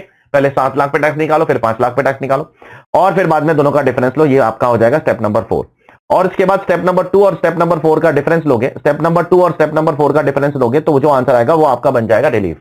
I hope it is clear to all of you. वो आपका क्या बन जाएगा? रिलीफ बन जाएगा, रिलीफ बन जाएगा, ठीक है। अब लास्ट में फिर से आप लोगों के एक कॉम्प्रिहेंसिव कंपाइलेशन के लिए मैंने यहां पर डाला है कि इस चैप्टर में हमने जितने भी बेनिफिट्स पढ़े उसमें से कौन कौन से बेनिफिट्स आपको न्यू रेजिम में नहीं मिलेंगे। सबसे पहले ये मैंने तो आपको रिस्पेक्टिव प्रोविजन के साथ रिवाइज कराते गया हूं, लेकिन एंड में मैंने फिर से डाल दिया, आपको leave travel concession new regime में नहीं मिलेगा, एचआरए न्यू रेजिम में नहीं मिलेगा। 10-14 के पता है 4 स्टार मार्क किया था, 4 स्टार मार्क वहां लिख के रखा हूं, ट्रैवलिंग अलावेंस, कन्वेंस अलावेंस, वो 4 आपको न्यू रेजिम में नहीं मिलेगा। Section 10-16 to entertainment allowance, professional tax new regime में नहीं मिलेगा, और वो 50 रुपए का एक भिखारी जैसा जो लंच अलावेंस था ना, वो भी आपको न्यू रेजिम में नहीं मिलेगा। तो इतनी चीजें जो आपको न्यू रेजिम में नहीं मिलने वाली, अच्छे से रट्टा मार लो, कुछ नहीं है न्यू रेजिम ओल्ड रेजिम, सब अच्छे से करो तो सब कुछ आसानी से हो जाएगा, कोई टेंशन लेने वाली बात नहीं है। तो ये है आपका comprehensive revision of salary chapter. जबरदस्त तरीके से हमने इसको रिवाइज किया, हर एक पॉइंट को बहुत कॉम्प्रिहेंसिवली कवर करने की कोशिश की। आप लोगों को ये वीडियो पसंद आया तो नीचे कमेंट करके बताओ कि अगला रिवीजन वीडियो में कौन से चैप्टर का डालूं, कब डालूं, कितने दिन में डालूं। आप लोग जितना मुझे कमेंट करके प्रोत्साहित करोगे मुझे उतना ज्यादा मोटिवेशन मिलेगा लाइफ में कि मैं दिन रात एक कर दूंगा आप लोगों के लिए रिवीजन वीडियो बनाने के लिए। और सिर्फ रिवीजन वीडियो हम लोग for the sake of revision video नहीं बनाते, कॉपी पेस्ट कर करके नहीं बनाते पिछले सालों का, हम बनाते तो फ्रेश रिवीजन वीडियो, फ्रेश किताब से, फ्रेश फाइनेंस एक्ट के हिसाब से, ठीक है। तो till then take care all of you, जल्दी मिलते हैं अगले रिवीजन वीडियो के साथ। Bye all of you, take care.